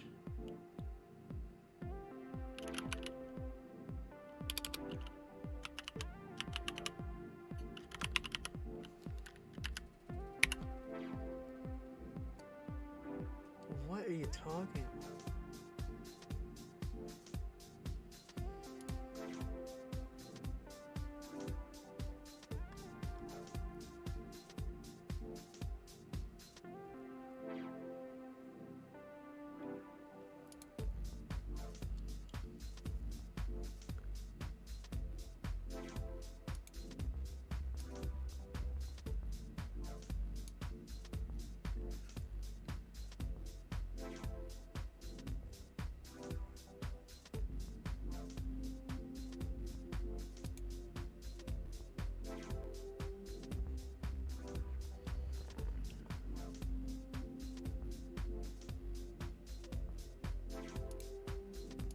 All right, I need to think. So, if we are return array, so return my array. So array, right? So. Yep. To return one, two. Okay. So return my array.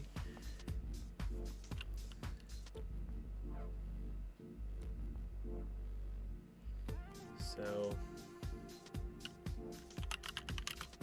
count. Or yeah. Let's do this. Range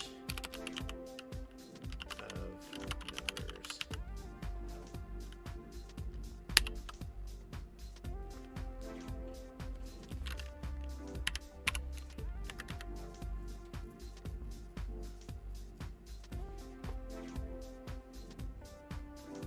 Here numbers.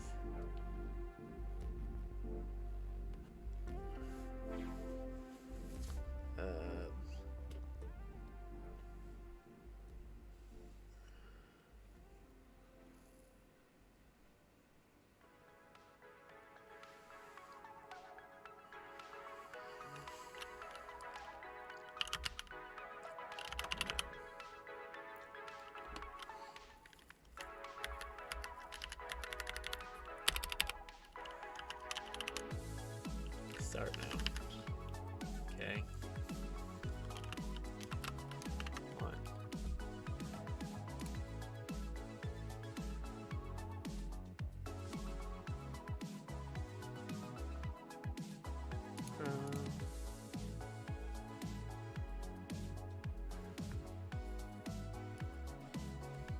So, I got an itch. So, if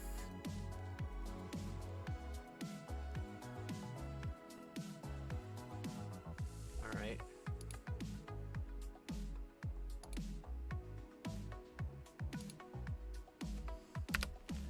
So, if start. Wait. And it's less than 0. There. If start num is less than is greater than n num.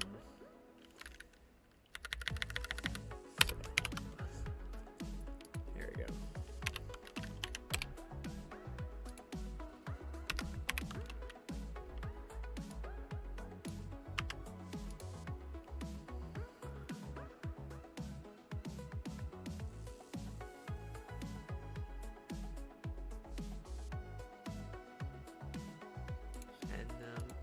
Less than 0. Alright, so it's returning this. So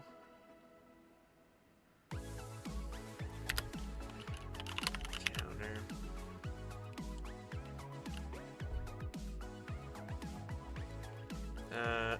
no, my array dot push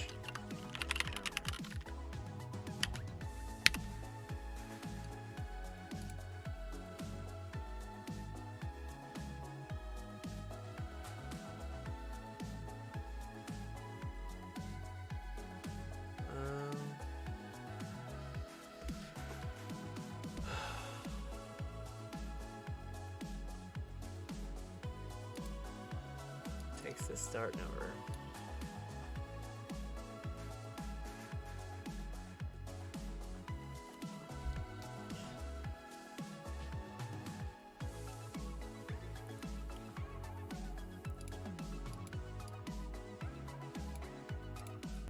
So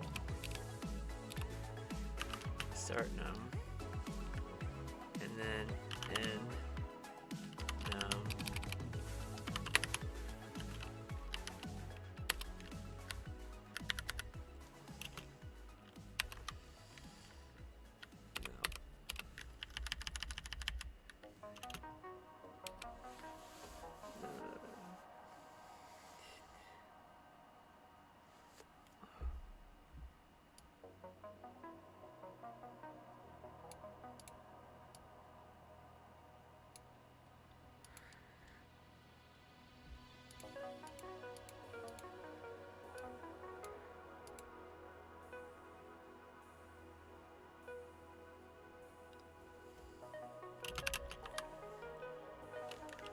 No.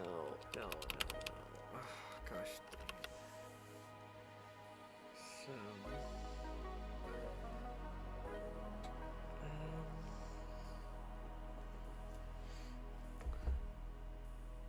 jeez.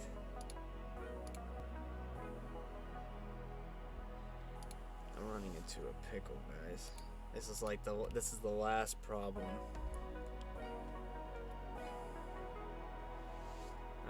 Counter range of numbers, start a number.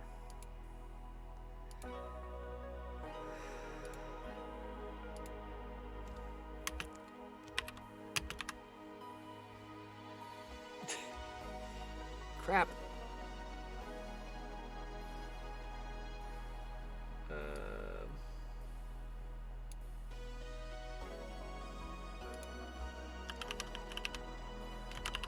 So it wants to start now, but it's adding a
do there?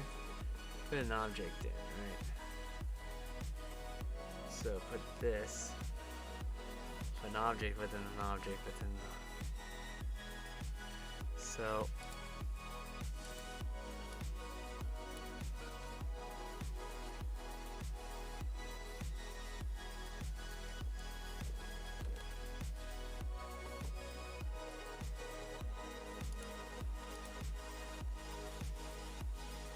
yeah, it does that, but then it wants to, it has to keep calling this?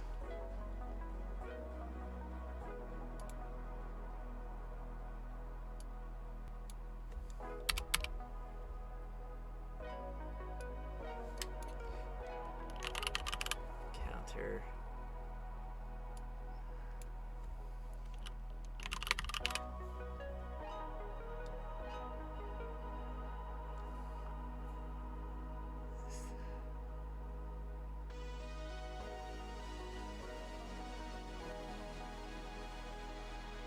This.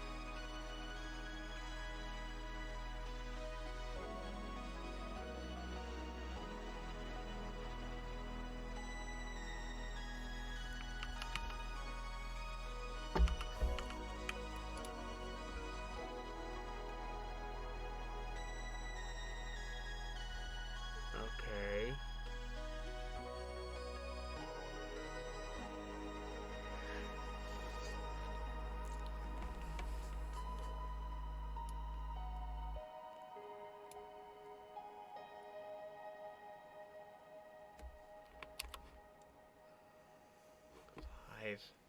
So push.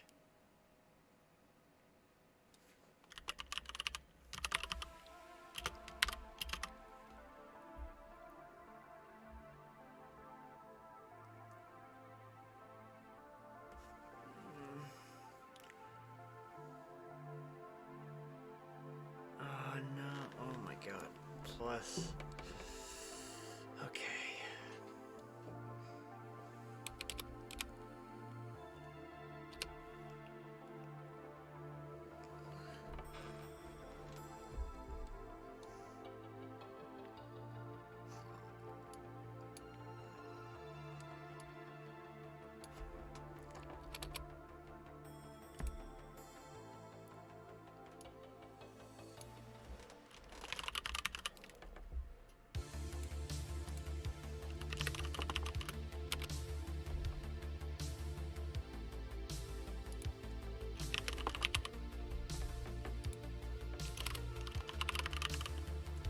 Alright, how did we do this the last time?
So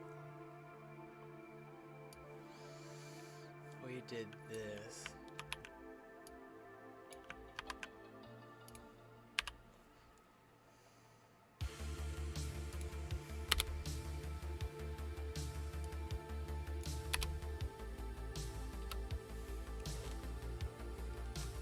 So there's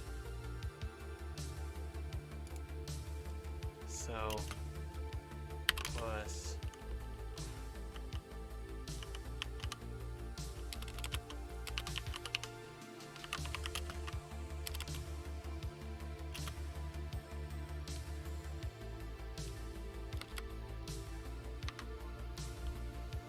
No.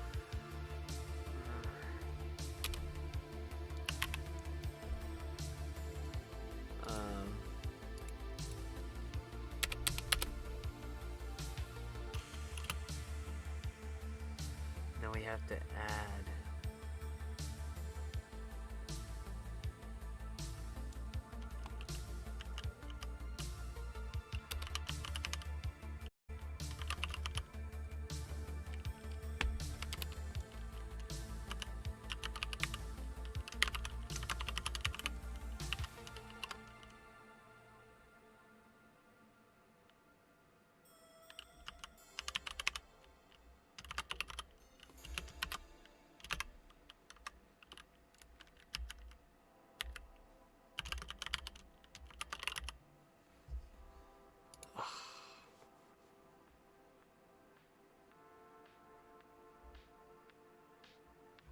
How do I do this?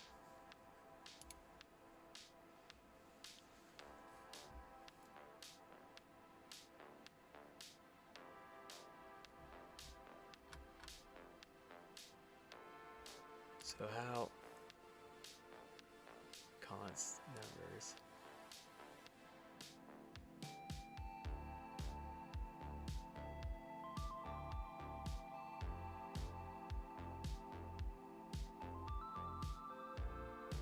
Wait, I thought I did that.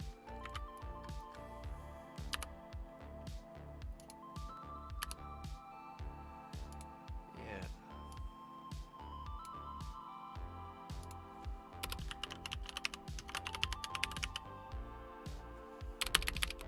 No.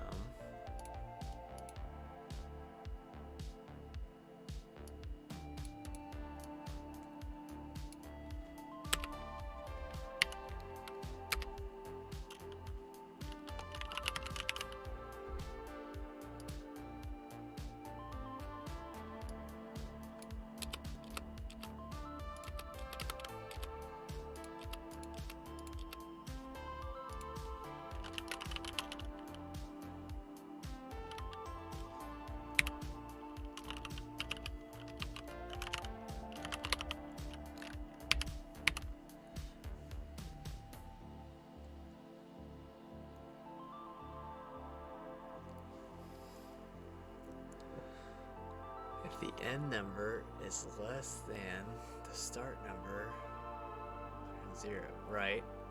Nothing, but a constant counter, right? So range of numbers, start number, right, stays the same. The end number minus 1.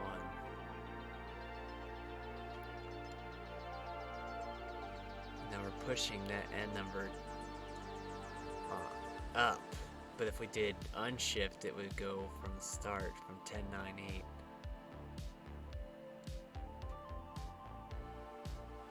8. Alright, there we go. Because we have the start num.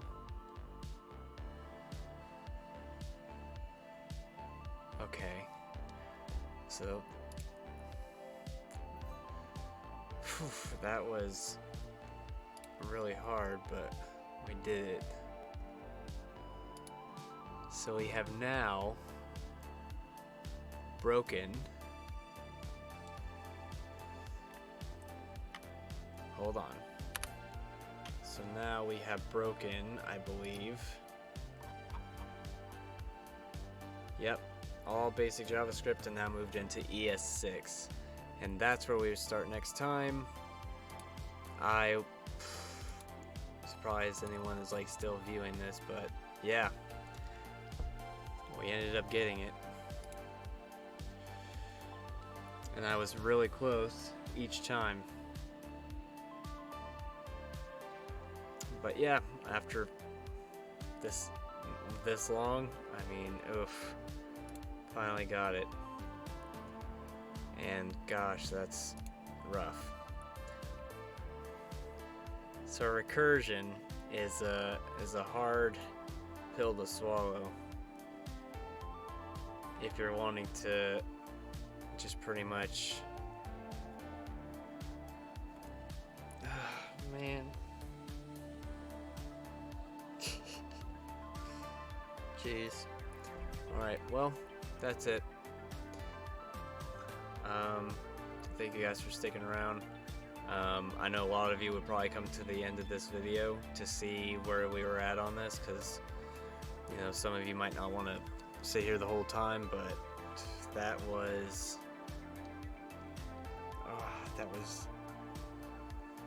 grueling, those last bits. Some of those projects in this, it was terrible. But we got through it. So next time, ES6. I will see you then. You guys have a good night. Hopefully see you in a couple days.